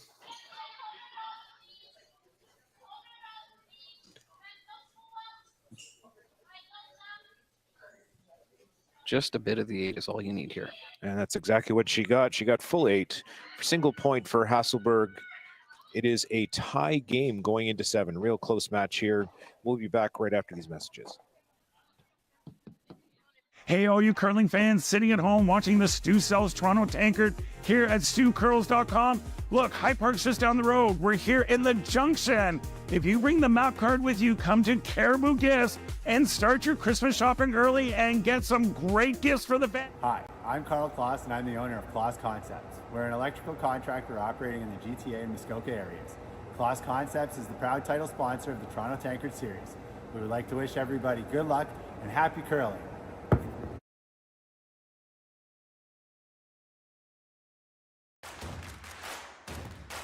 Imagine being able to stream every curling game from every sheet from any event, be it your Wednesday league game, bonspiel, or corporate event. Curling Stadium offers an all-inclusive streaming solution featuring high-quality cameras, ease of use, great reliability, and minimal installation. Offering your sponsors customizable ad space on your streamed curling games and being able to sell video packages to your corporate events for increased revenue. With Curling Stadium, you can stream to any device, be it your mobile phone, tablet, or computer. Push the feed to your desired platform, be it Facebook, YouTube, or any other social media. Curling Stadium is simply the way forward. Where it's commonplace in other sports to televise every game, we want to do the same. Curling is a global sport, and it's time it gets the coverage it needs. Make your curling club the next Curling Stadium.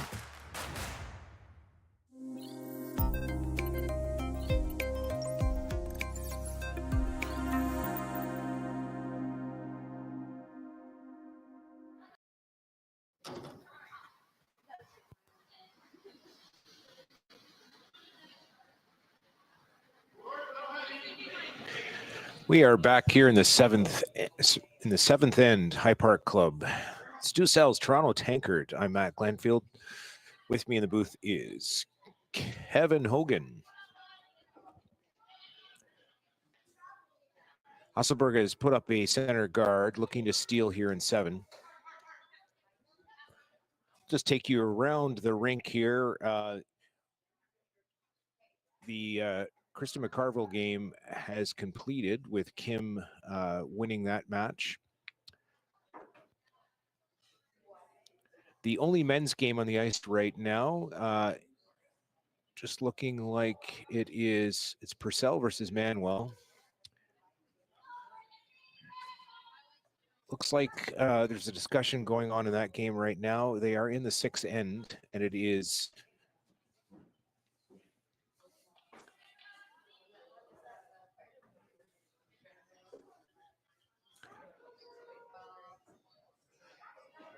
Manuel is down by 1. He's facing 3 right now. Just first stones for skips. To our match.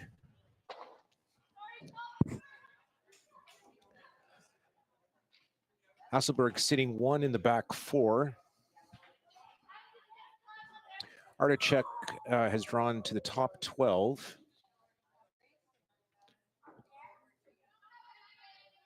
Is looking to draw down to the shot stone now in the 4-foot.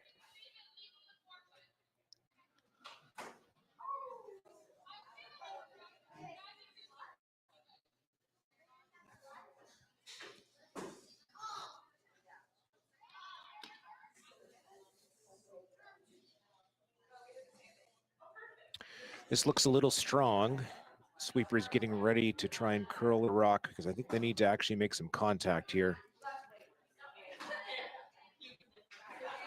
And that's going to go right to the back of the house, back 12. So we're going to come in on top of her own in the 4-foot.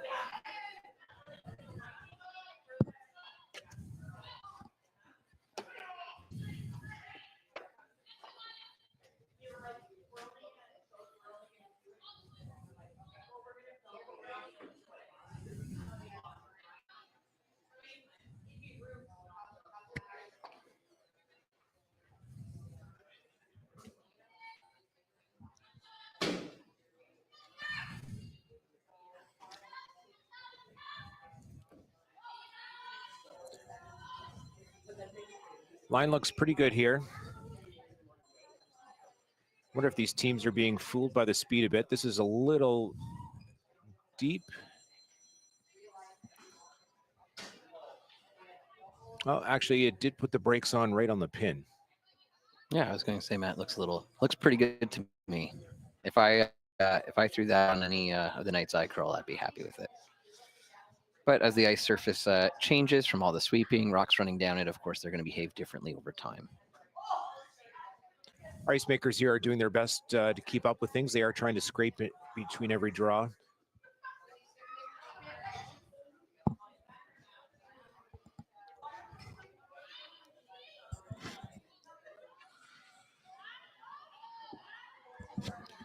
Run back is the call here. I think we're just going to be peeling the guard the way this looks.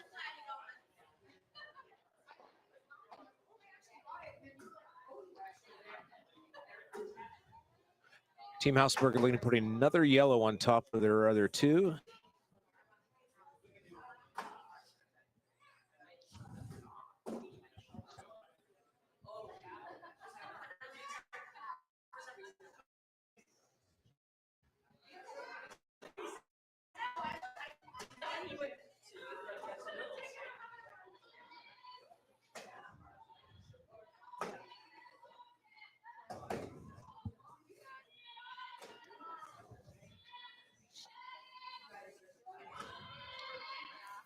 And it looks like that draw's coming in, but not.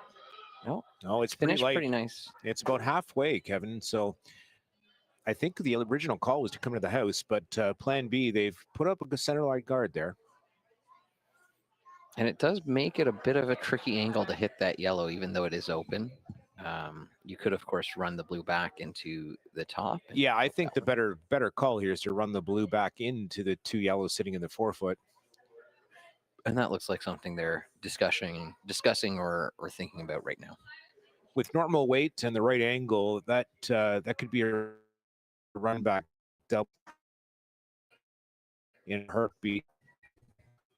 Need to hit just off of center here, probably about an inch off of center.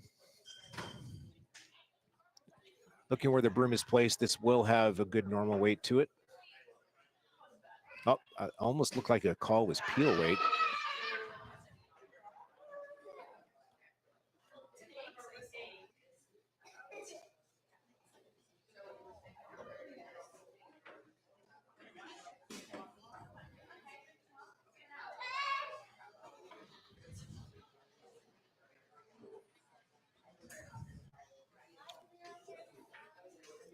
I don't think this is curling enough, Kevin. Oh, No, it's coming in a bit, but it looks like it might just.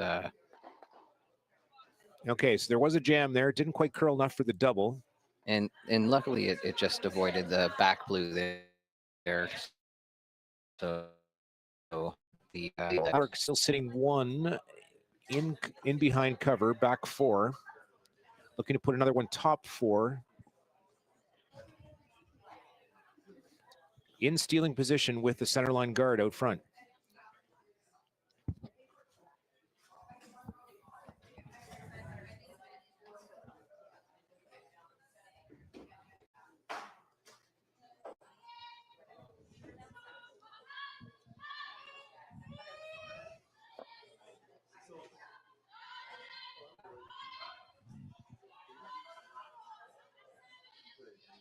It's coming in nicely.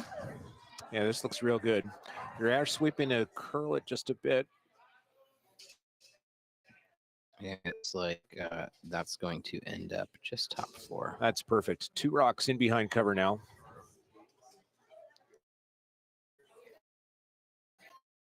Looking to that guard. Yep. You're talking about it. If you do that, I think just on their own stone in the back 12.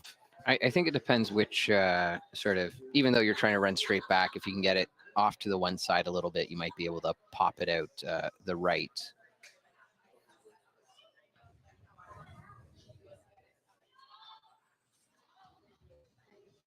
But even if you just peel the front, that's still a win and miss the double here with the shot. You definitely don't want to stuff this guard.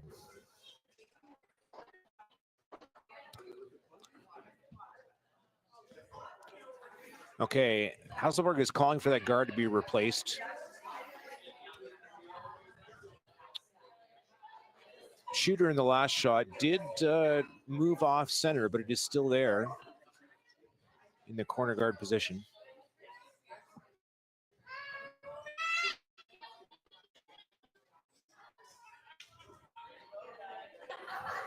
I think a little bit of discussion is happening here about where exactly they want the guard, just so everyone's on board with the outcome.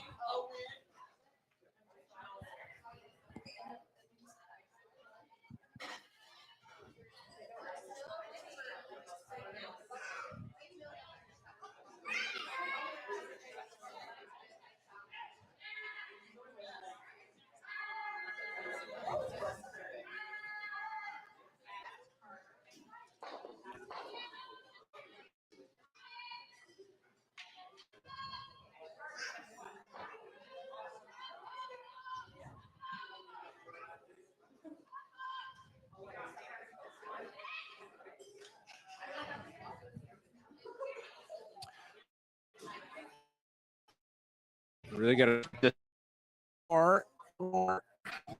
Okay, it's pretty good position. It does leave the right side of that rock a little bit exposed, but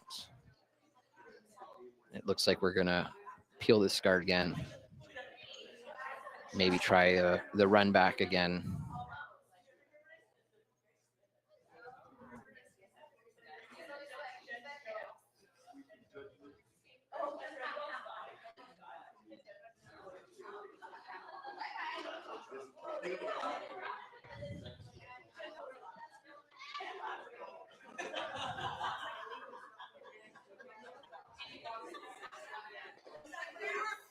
Just missing that yellow.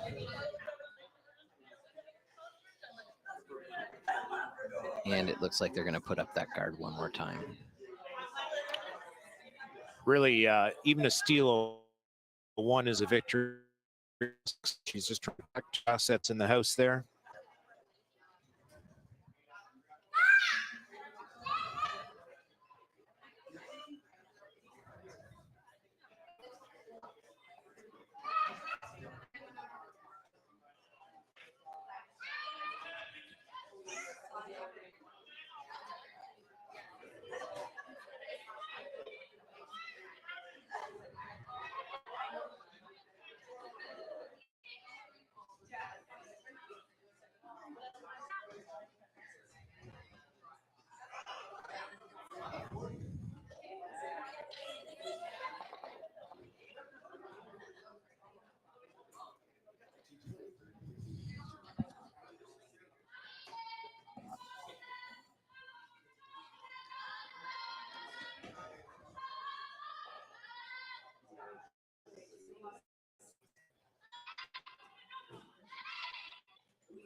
And that guard is coming over nicely.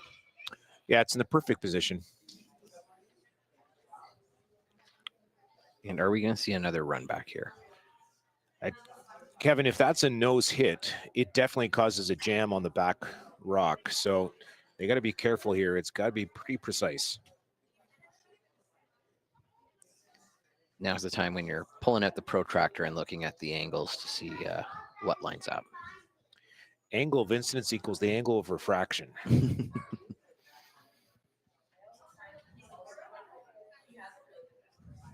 If you hit this right, I think you can get you can avoid hitting the back blue. You just got to make sure you direct it the right way.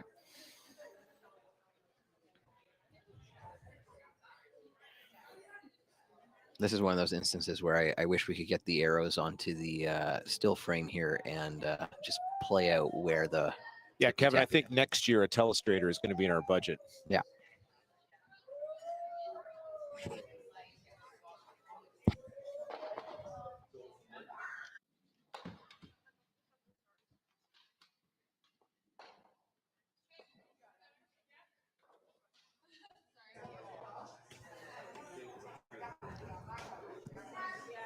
Okay, this is the hit attempt now. We're trying to double out the two yellows sitting in the 4-foot, using the guard and hoping the guard also runs out. This is looking a little wide, Kevin. It's trying. Oh, it tried. Oh, so close. I think I heard those rocks just rub together a little bit as they pass by.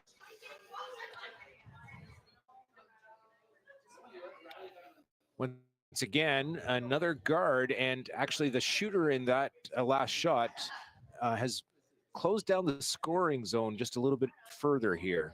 So a well-placed guard, it's going to be, Team Artichuk is going to be hard-pressed to get a shot in there. And it's always tricky throwing or running back the opponent's rocks into the house.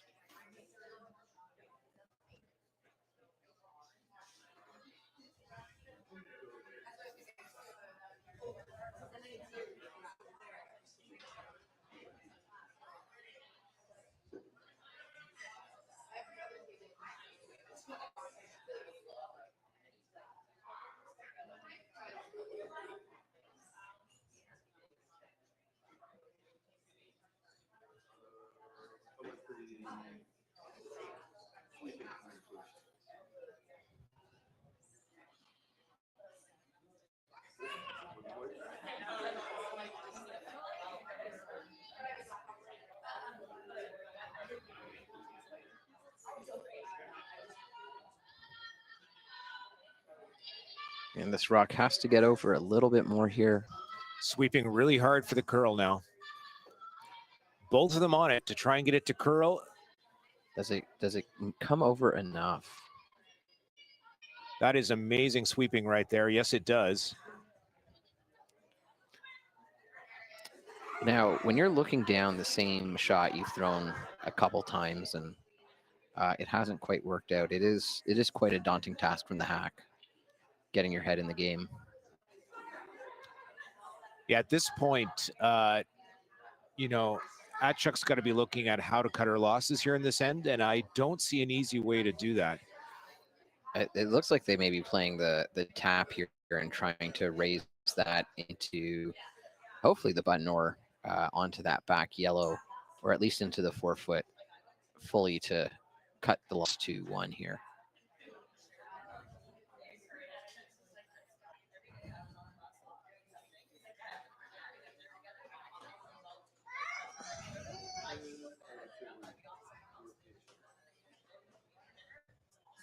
Being down 1 with hammer in the final end isn't a terrible place to be. It's not my preferred position, but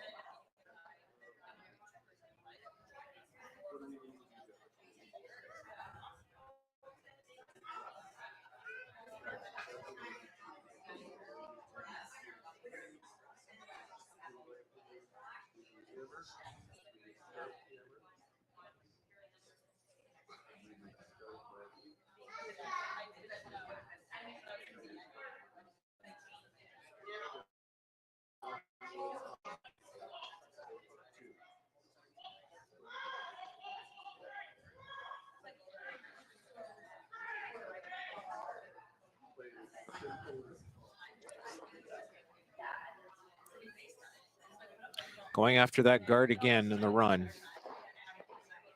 Got two out of there. So they just cut it to one. Cut it to one. A steal of one for Hasselborg. Mission accomplished when she put up that first center guard at the end. We'll be back with the final end here. This great matchup at High Park Club at the Stu Sells Toronto Tankard after this. Hey guys, thanks for watching the Stu Sells Toronto Tankard here at StuCurls.com. And all you fans and all you curling teams who are staying in the area, come up to Petty Fine Foods. Lots of great prepared food. You just throw in the oven, cook, eat, and go. And if you show your map card to Stefo, you're gonna get a free espresso and a complimentary cannoli on the house. free. Free. So come on up. 4-letter magic word. I don't remember a time when curling wasn't a part of my life. When I wasn't putting in the sweat and hard work to be the best that I can be. Clocking in the time, the effort to practice day in, day out. Curling is more than just a game. It's a family, a community. And when it's time to play, I know I'll be ready. Hardline, supporting hundreds of our next generation athletes. This is it. It all comes down to this rock. The hours in the gym, the weeks away from my family. This is what I've been training for. And all those voices trying to tear me down, I'm here to silence them. We've given everything we have for a chance to get everything we want.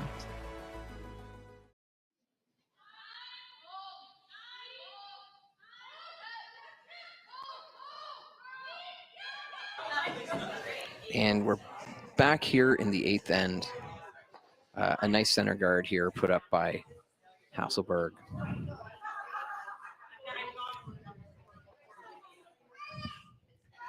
Kevin, would you rather be down one with or up one without?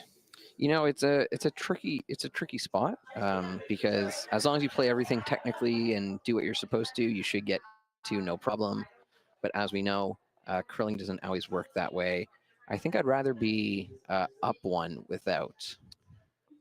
So Team Artichuk, of course, electing for a corner guard here. They are trying to get the deuce. You know, the other option is, you know, you take your one, you go into an extra end and play it that way. Not something that's usually available to you when you're doing club curling.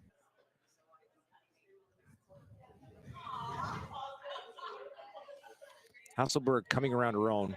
Didn't take a lot of ice on this shot. I think she thinks this is a straighter path. Oh, no, she is putting up a second center guard. That's an aggressive call. Well, we did see a bunch of run backs last end, so front load them and, you know, try and get your scoring rocks around it while you can. I'd be thinking two center guards if I'm down, but Hasselborg is up and has put up the two center guards, so we'll see where this leads.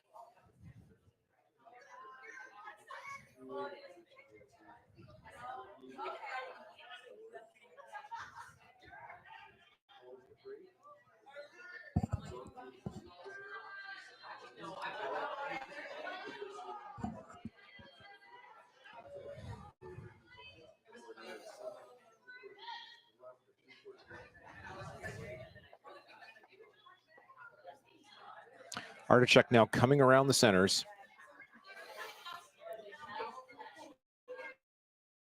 This looks a little light.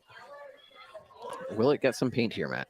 No, this is going to be not even on the first top center guard there above the 12-foot. That's a big miss.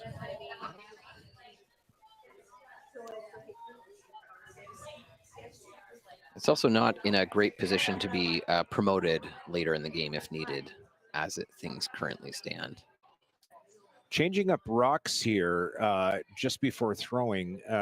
I think Team Hasselborg's got some intel that we don't on those stones. Depending on what shot they're throwing, they have decided to switch up the stones. Oh. Interesting. This looks like a come around draw this time. trying to beat Team Artichuk into the scoring zone. Hasselborg does only need to take one, or even in theory, you know, yeah, they just need to take one. So Line is tight on this one. It was a little inside on release. It's going to end up being another guard in the traffic jam. Well, see one, play one. I tell you, if I was Artichuk in this moment, I would not be feeling good. There's a lot of traffic in front of the house here.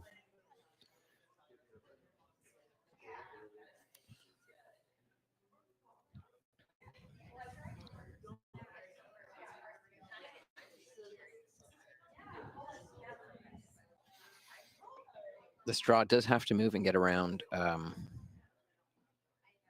get tucked back in there.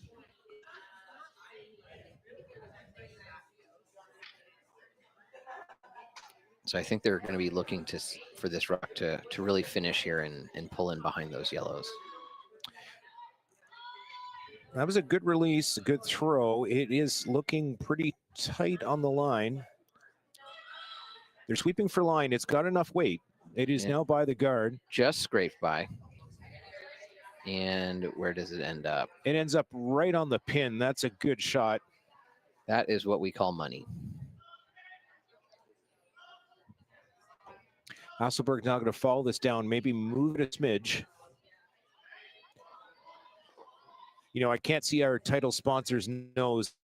That's a good thing. It runs his nose.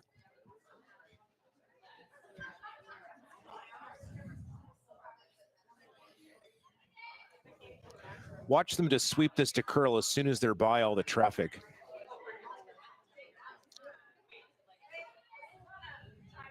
Doesn't have the weight though, Kevin. I think this is light.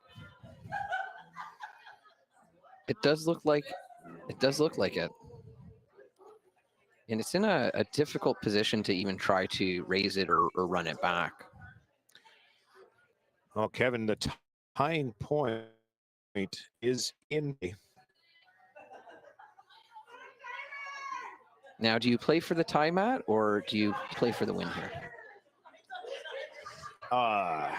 Well, right now, if I were Artichuk, I'd be trying to get a second one there, but you got to be careful on how you do that. You do not want to set up a double with any form second is going to lie. She's talking about putting a top four coming around her own little blue there off of center line. It's exactly what they're going to try. They have built a formidable wall in front of the house here.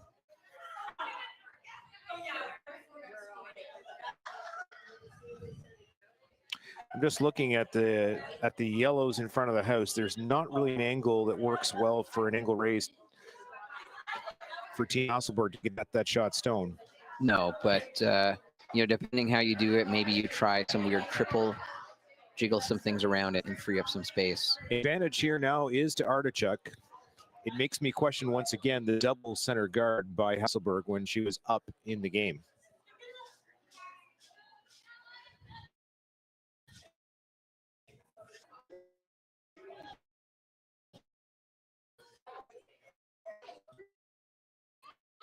Blue. And we squeeze by and just put something in the top 12 here. Okay, 2 points in play now. I think we're going to see some granite fly. Yeah, no choice by Hasselborg now. She's got to move something. I think potentially with that blue in the 12-foot. Okay, we're calling timeout here. And they get 60 seconds for this, right? They do.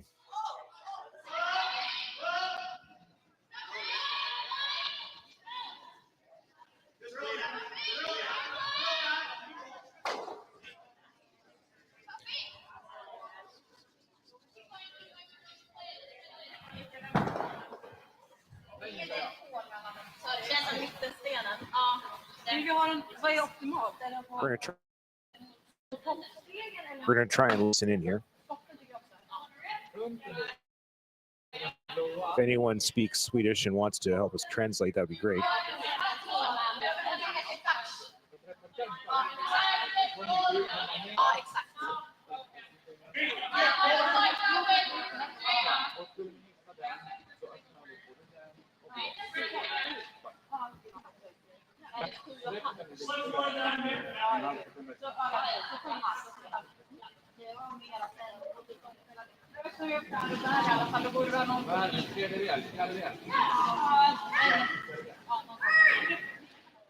Kevin, it looks like they're trying to run back.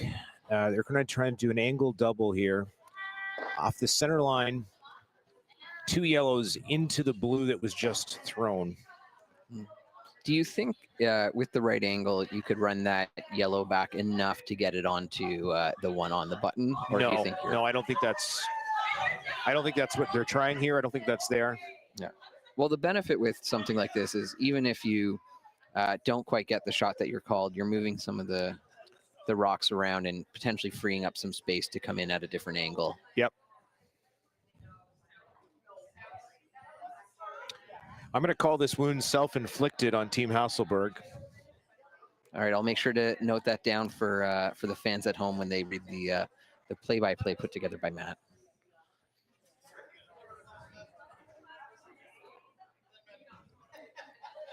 But this is really where you want to you think back to the geometry you did in school and hope that you remember the right angles. This one's hurting my brain, Kevin. There's a lot of angles involved in this. No, don't be so obtuse about it.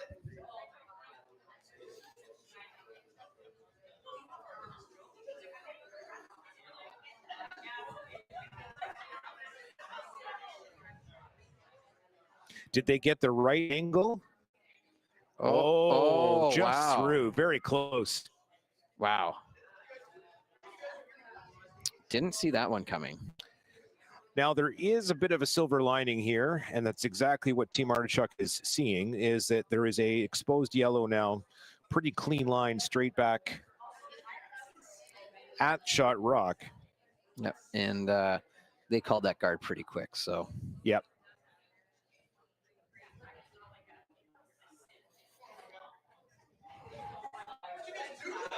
It's curling pretty well in this path, so we should see a lot of ice called, and that's exactly what they're doing. They're in the middle of the 12-foot. And we've seen some rocks down this path before, so it shouldn't be as slow as it might normally be.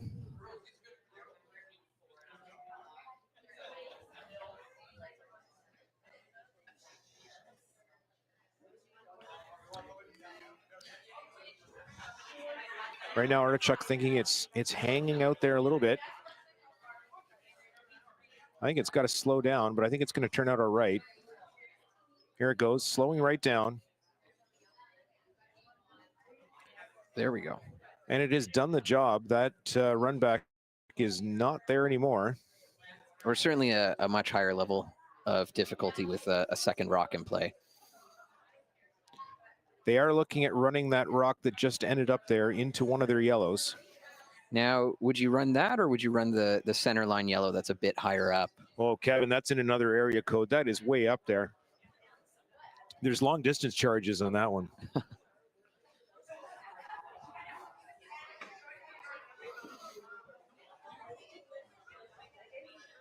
There is, I think, also an interesting play on the blue, blue, blue, and going for a run back triple, but not for the faint of heart.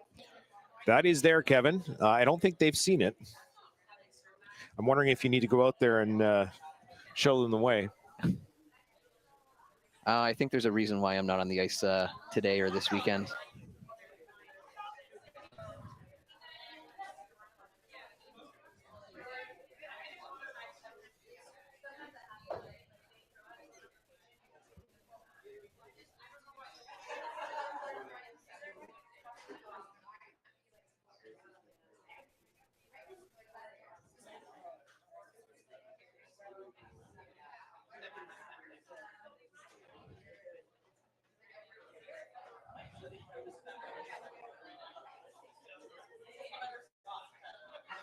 And I think we're going to get ready to see some granite fly here, Matt. Lots of weight on this one. Magnus with the throw.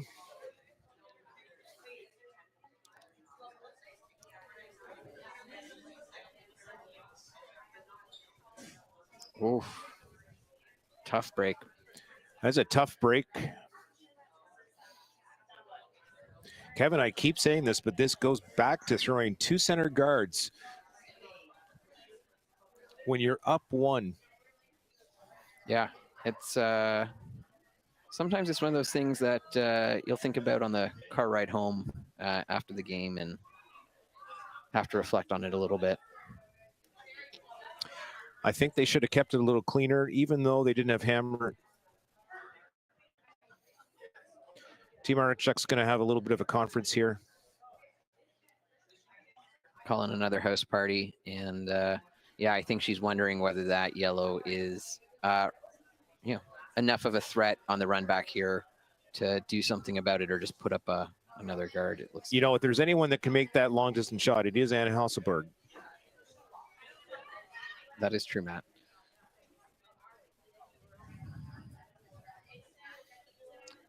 Right now, Artichuk is also looking at any variable that could cut them down to a single point and force a tie. And then we'd get to see another an extra end with some more great curling in it, which for the viewers at home, I think is never a bad thing.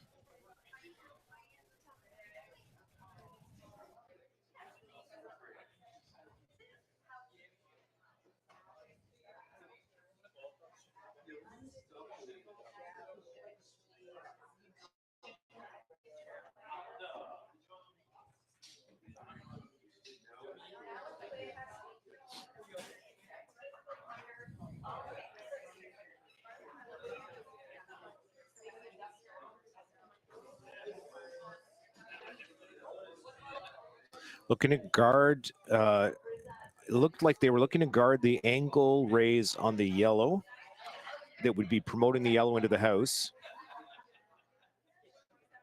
I think that angle would be probably pretty thin, and it would be your cut down point here. That's correct. I think Hasselborg now is looking at the straight run back of the yellow right down to the rock on the button. Yeah. Or they could also now, Kevin, be looking at what you saw earlier, which is the triple on the blues. I think they're going to try to do the run back, thread the needle, and pick out at least one of them.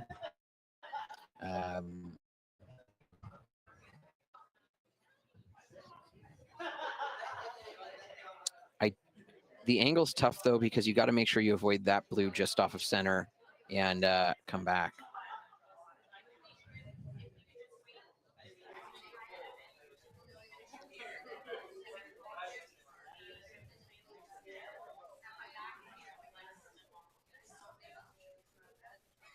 Once again, no clock on the game. We've already had the coaching timeout. A lot of thought going into this, into Skip's Rocks here in the 8th end. It looks like potentially we're looking at the triple blue. Little tip tap top. Even if they got 2 of them, Kevin, it would be down to a single point in the house so far. Yeah.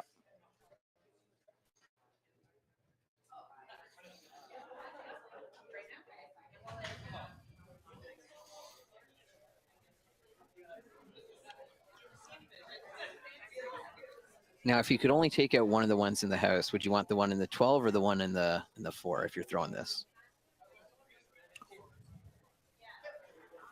I think I'd like the one in the 12.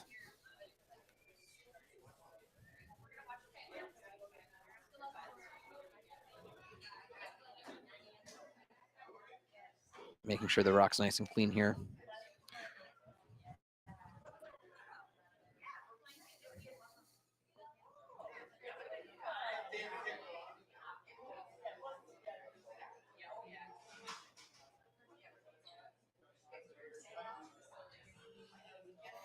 Oh. Right by. Comes 1, 2. Yes, they did it. Wow. If I had an air horn, you would hear it right now. Kevin Hogan, you called that shot. They made it. Let's look at the replay. Outstanding throw by Anna Hasselborg in the 8th end. And that really changed the momentum of this end in the game for sure. Look at that. What a thing of beauty. That was a tremendous shot. If you could hang a shot on the fridge, it would be that one.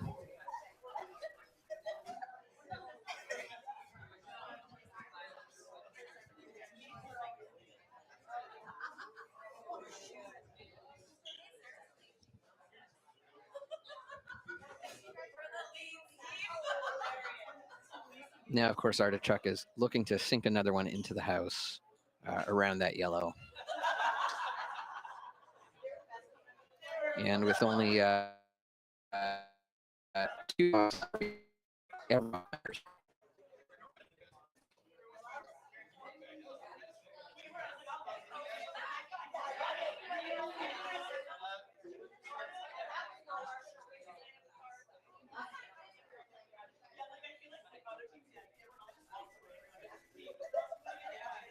they're going to want to bury it here and look to try and curl it a little bit more, but I think it's going to be a titch exposed here, Matt.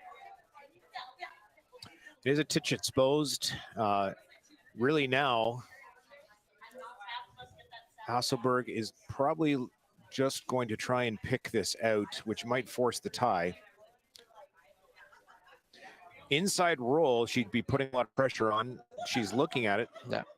I think the inside roll would be a little bit tough. You'd probably have to come at that with like hack or board weight. But if you can get it buried, you're not leaving your opponents with much with that wall out front.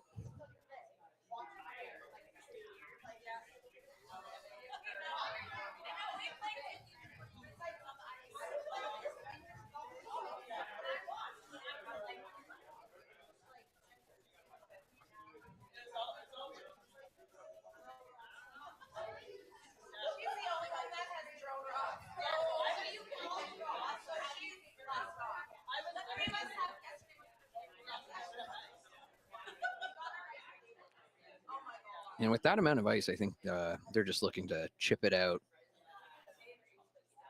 and force a draw here.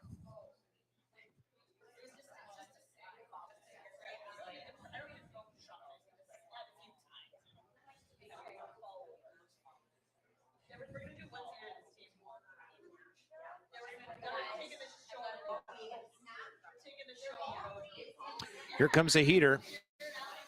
Oh, it looks like it's on the yellow. Nope, Oh. She's by. She picks it out.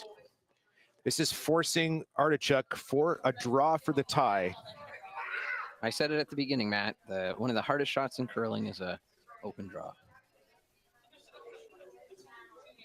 And we're coming out a little bit further down this path, so ice conditions may be at play, but she did just throw it.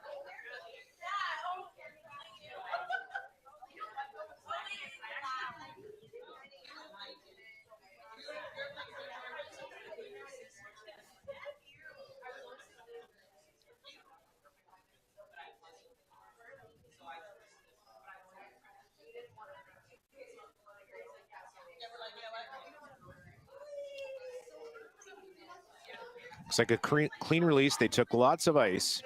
Yeah, it does seem to be moving. It is definitely moving, Kevin. This looks a little hot. Come down and watch this. Well, remember, when the house is open, the front and back point both count the same. That's right. That is good. We are going to an extra end here at High Park. We'll be back after these messages. Handcrafted in Canada, Hardline's ice pad has revolutionized curling for over a decade. Engineered with top-tier precision and durability, it is backed by an unmatched 10-year warranty. Designed for curlers at all levels to sweep effortlessly with maximum efficiency, it is trusted by the world's best curlers, including Olympic and world champions. It is quite simply the best broom in the game. Hardline. Join the revolution. Hey, curling fans at High Park and sitting at home watching the Stu Sells Toronto Tankard at stewcurls.com. Look after the game. We're just up the road from High Park. Come to my house in the Junction, have a cocktail, have a late night snack, and talk about the game.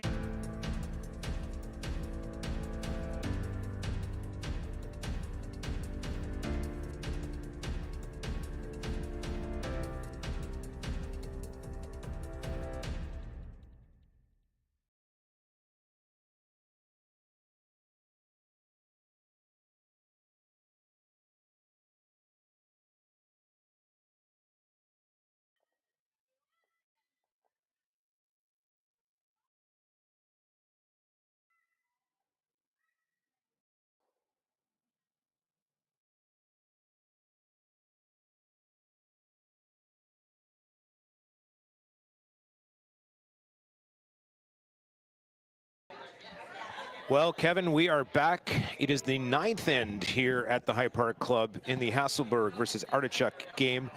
Now, you know, the 9th end, it's not like the 19th hole in golf. It's not as fun, right? Yeah.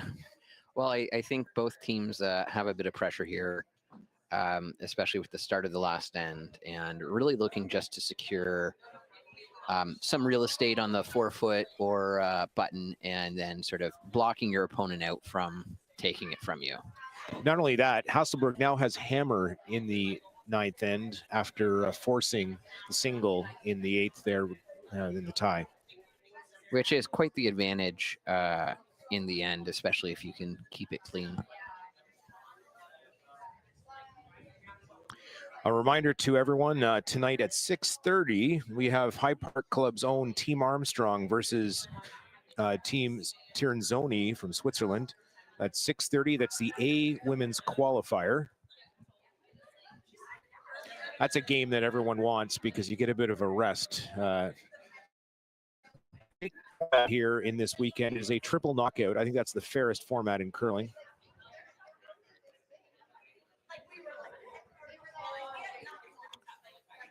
It's coming in a little hot.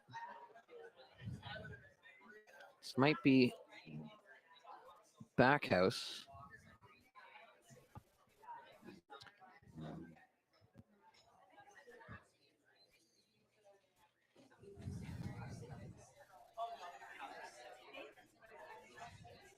And it looks like we're going to draw down onto that rock, possibly knock it out or tap it back. And in the 9th end, the amount of points you score don't really matter. You just need to get that one that makes it all the way to the end.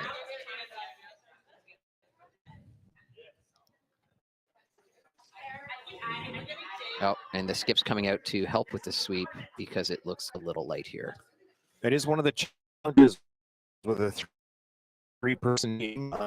Notice we're a little some of these rocks. This is going to be in play, though. It is going to be over the hog line. So 2 guards set up here on the just off of the center line. I feel like we've seen this before, Matt. The colors have swapped.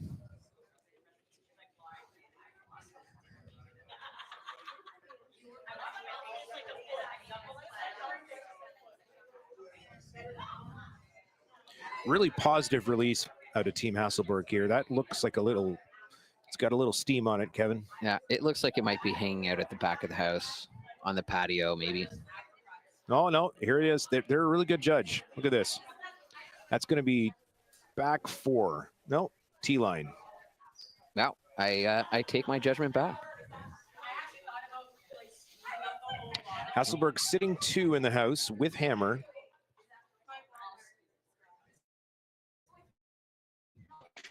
The key when you down like this, Kevin, is patience.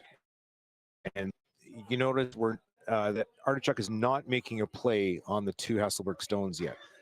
No, and that's a big contrast to previous ends where guards were peeled quite quickly. And in this case, any point above 1 is just for vanity.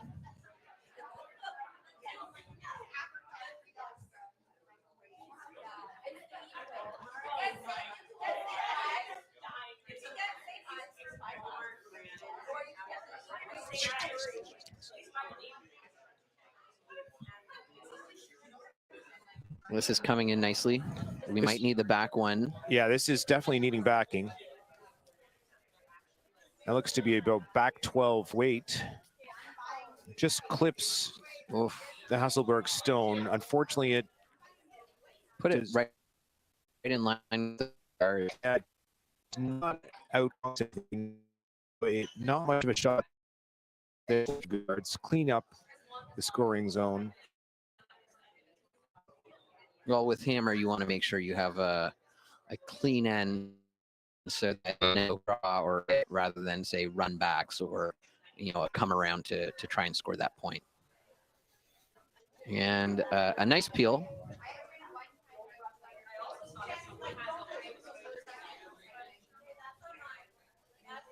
And I think we're going to see them come down this path again here.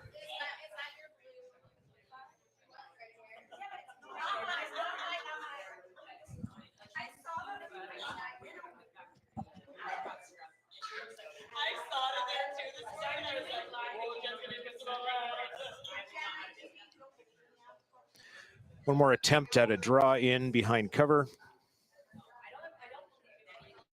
Well, there's still cover there.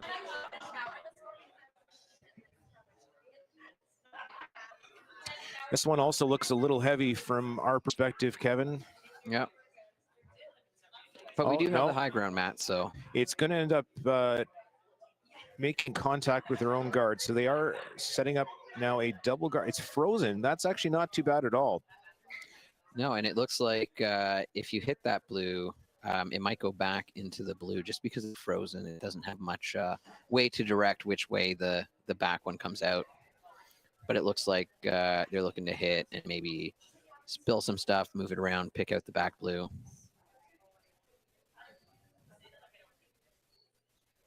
Now, would you throw a guard here, Matt, if this were you? Something maybe just biting the top 12 on the right side in front of your 4-foot rock?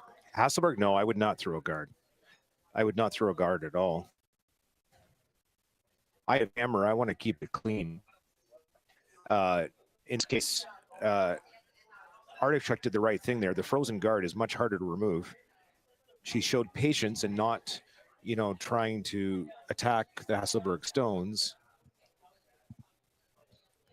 Well, we get to see some granite fly now.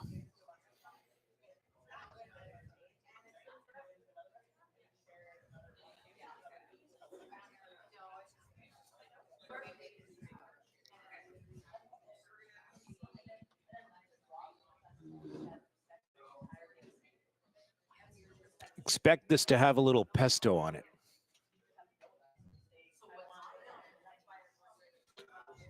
Oh yeah, peel weight. And we're really trying to lose both those stones here. Let's see if that happens. Oh, she did the trick. That was a great shot. Wonderful shot. This is wide open now, not much to hide behind. Just that one of the two blues that was off of center line is now a corner guard, not protecting much. And it looks like we're trying to draw down here and park one in the 4.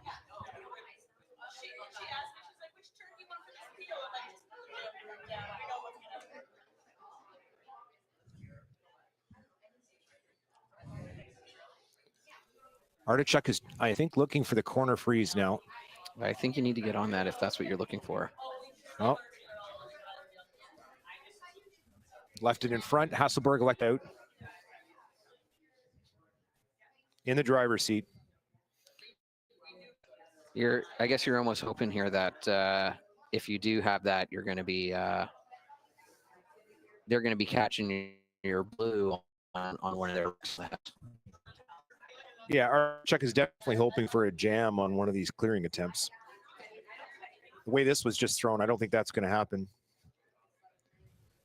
Going to hit about a quarter of that rock and roll right out. Perfect execution.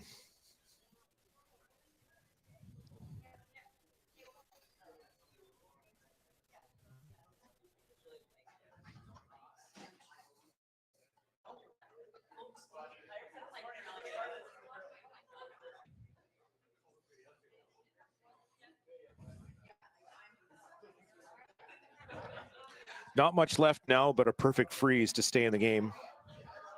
And we're trying a different line here as well. They know this out-turn path. They've thrown it quite a bit this game. Sorry, the in-turn.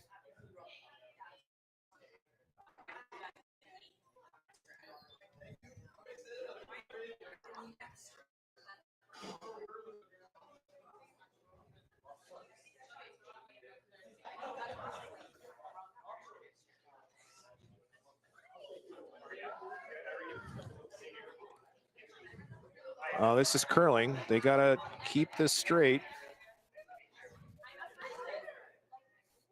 Really got to sweep now. Just a bit short, bit light. Shouldn't be much of a worry now for Hasselborg to chip this out. Kevin, is she looking at doubling the blues right now? I think so. I think after that triple in the last end, you can't help but look at what is now just a simple double. Wow. I think you have to hit it that way anyways.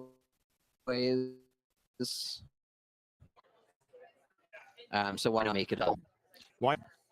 Although it is risky it on this side, you owe too much and run that back into a yellow.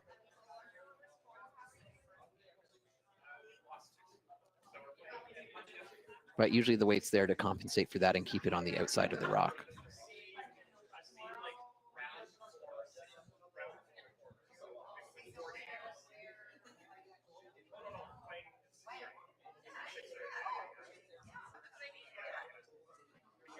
It's looking nice. It's holding its line.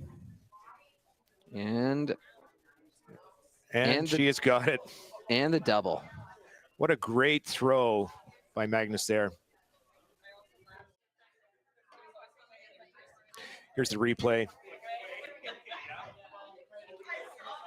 They got their confidence back after that last end there with that triple.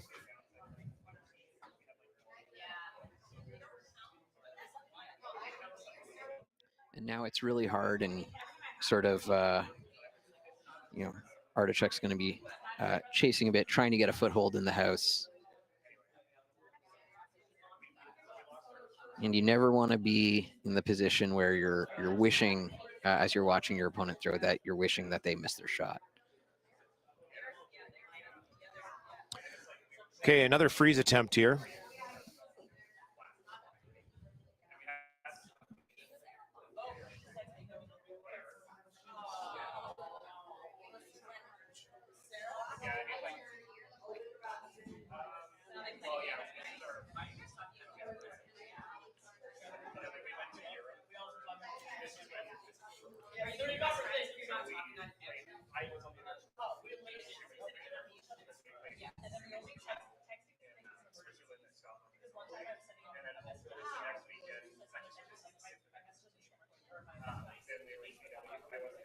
This is curling pretty hard.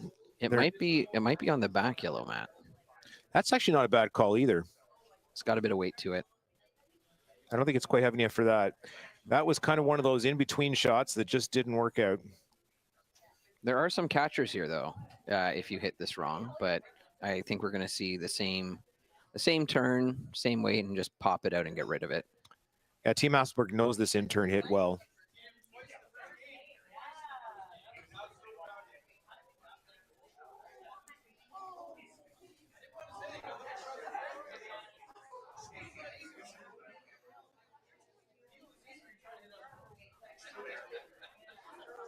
Just two teams left on the ice here, and looks like one's going into an extra end as well.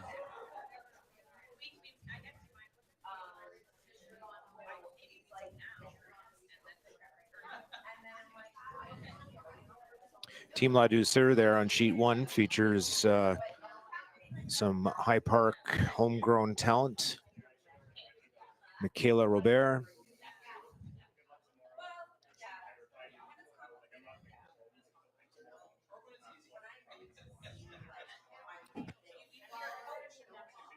When you're in this position, every rock counts.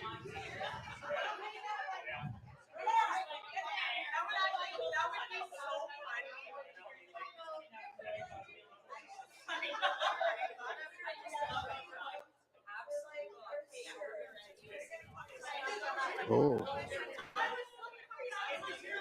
That's an interesting setup there. Yeah. I wasn't expecting that.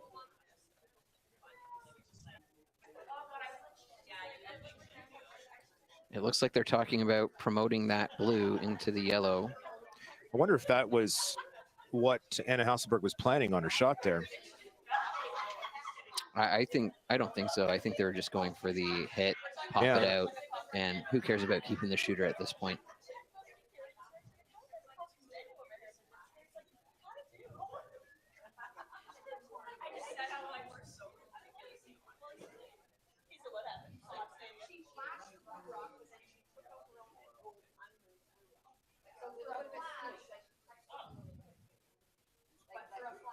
You know, this is a great way to get two blues in the house and, you know, have some cover as well.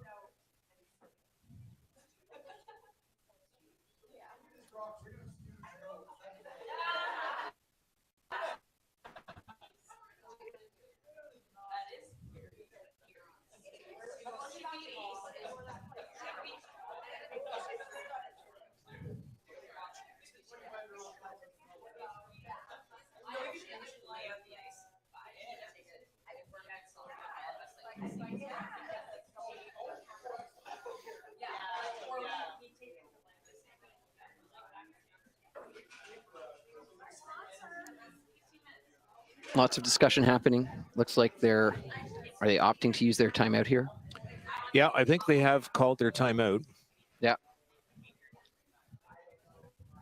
See if we can listen in.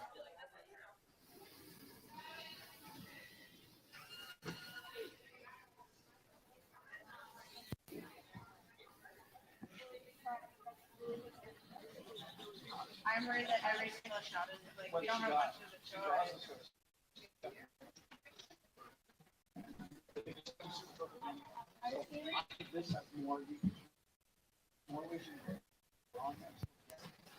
This way, there's one way. Oh, no, I was thinking this. I was almost going 11. Yeah, you could. I need something to you know why not? No, but we don't have anything else. No, what's weight are you thinking? But whatever. Yeah. Yep, it looks like we're going for the tap the blue onto the yellow, maybe knock it back just ever so slightly, and get yourself a shot rock with some backing here.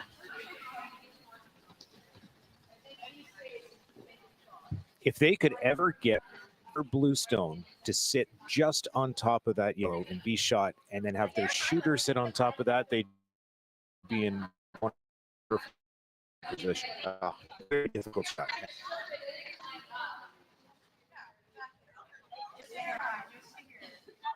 Between the timeout and the conversation, they're really building up the tension for this shot for the people watching and the fans in the stands. Okay, it looks like they've made up their mind. Not that there was a lot of choice here, Kevin. No.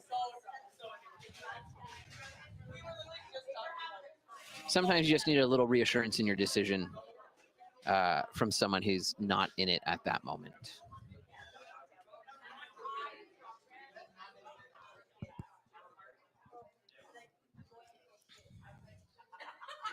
First of our skip stones here in the 9th end at the High Park Club at the Sioux Sal's Toronto Tankard.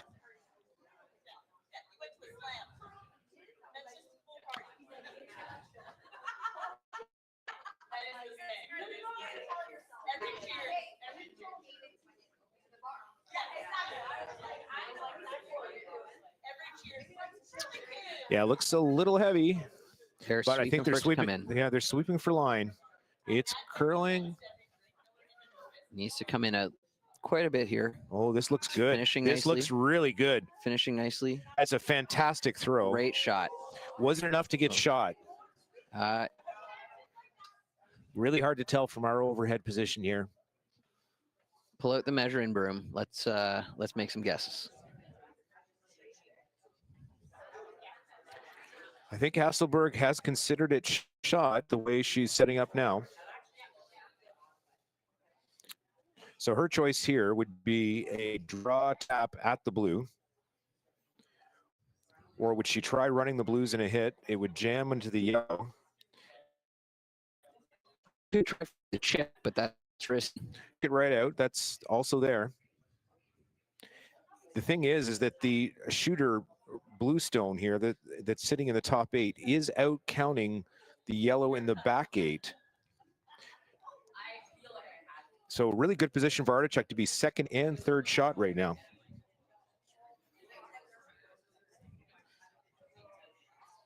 This is one of those shots I'm glad I don't have to make, Matt. Happy to watch it, but I think if I had to think about it and throw it on the ice, I might be sweating a little. Kevin, I've heard that a lot today. It's almost like you don't want to make any shots. You know, something says something about curling is just so intimidating.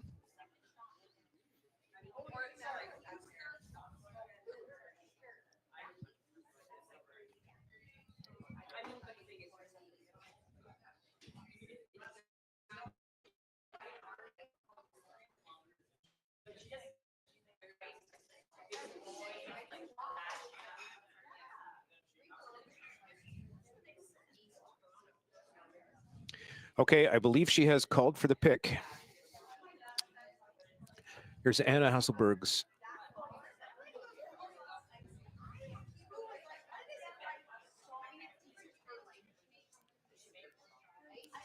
Final shot, 9th end.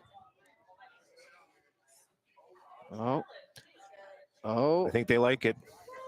Oh. Oh, no. Oh. It just didn't curl. What a turn. What a game for Team Artichuk versus Anna Hasselborg. Wow. Great shots all around. What an outstanding game. Always fun when it goes to an extra end. We'd like to thank all of our title sponsors here: Stu Sells Realty Team, Claus Concepts Electrical, Guns Bar Shop, Keith Joel Mortgage Brokers. My name is Matt Glandfield. I'm with Kevin Hogan in the booth. We're going to pass on the torch to Ben and Brenda, who are going to be covering our next game, which is a great feature matchup. It is Team Armstrong from High Park Club here in Toronto against Team Tirazzoni of Switzerland. Take care, everyone. Have a great night. Thank you for watching.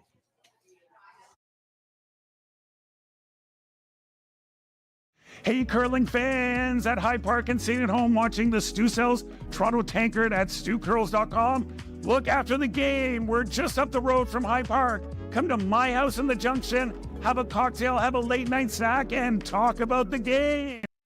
Handcrafted in Canada, Hardline's Ice Pad has revolutionized curling for over a decade. Engineered with top-tier precision and durability, it is backed by an unmatched 10-year warranty.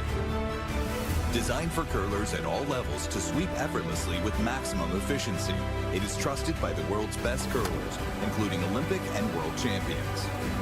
It is quite simply the best broom in the game. Hardline, join the revolution.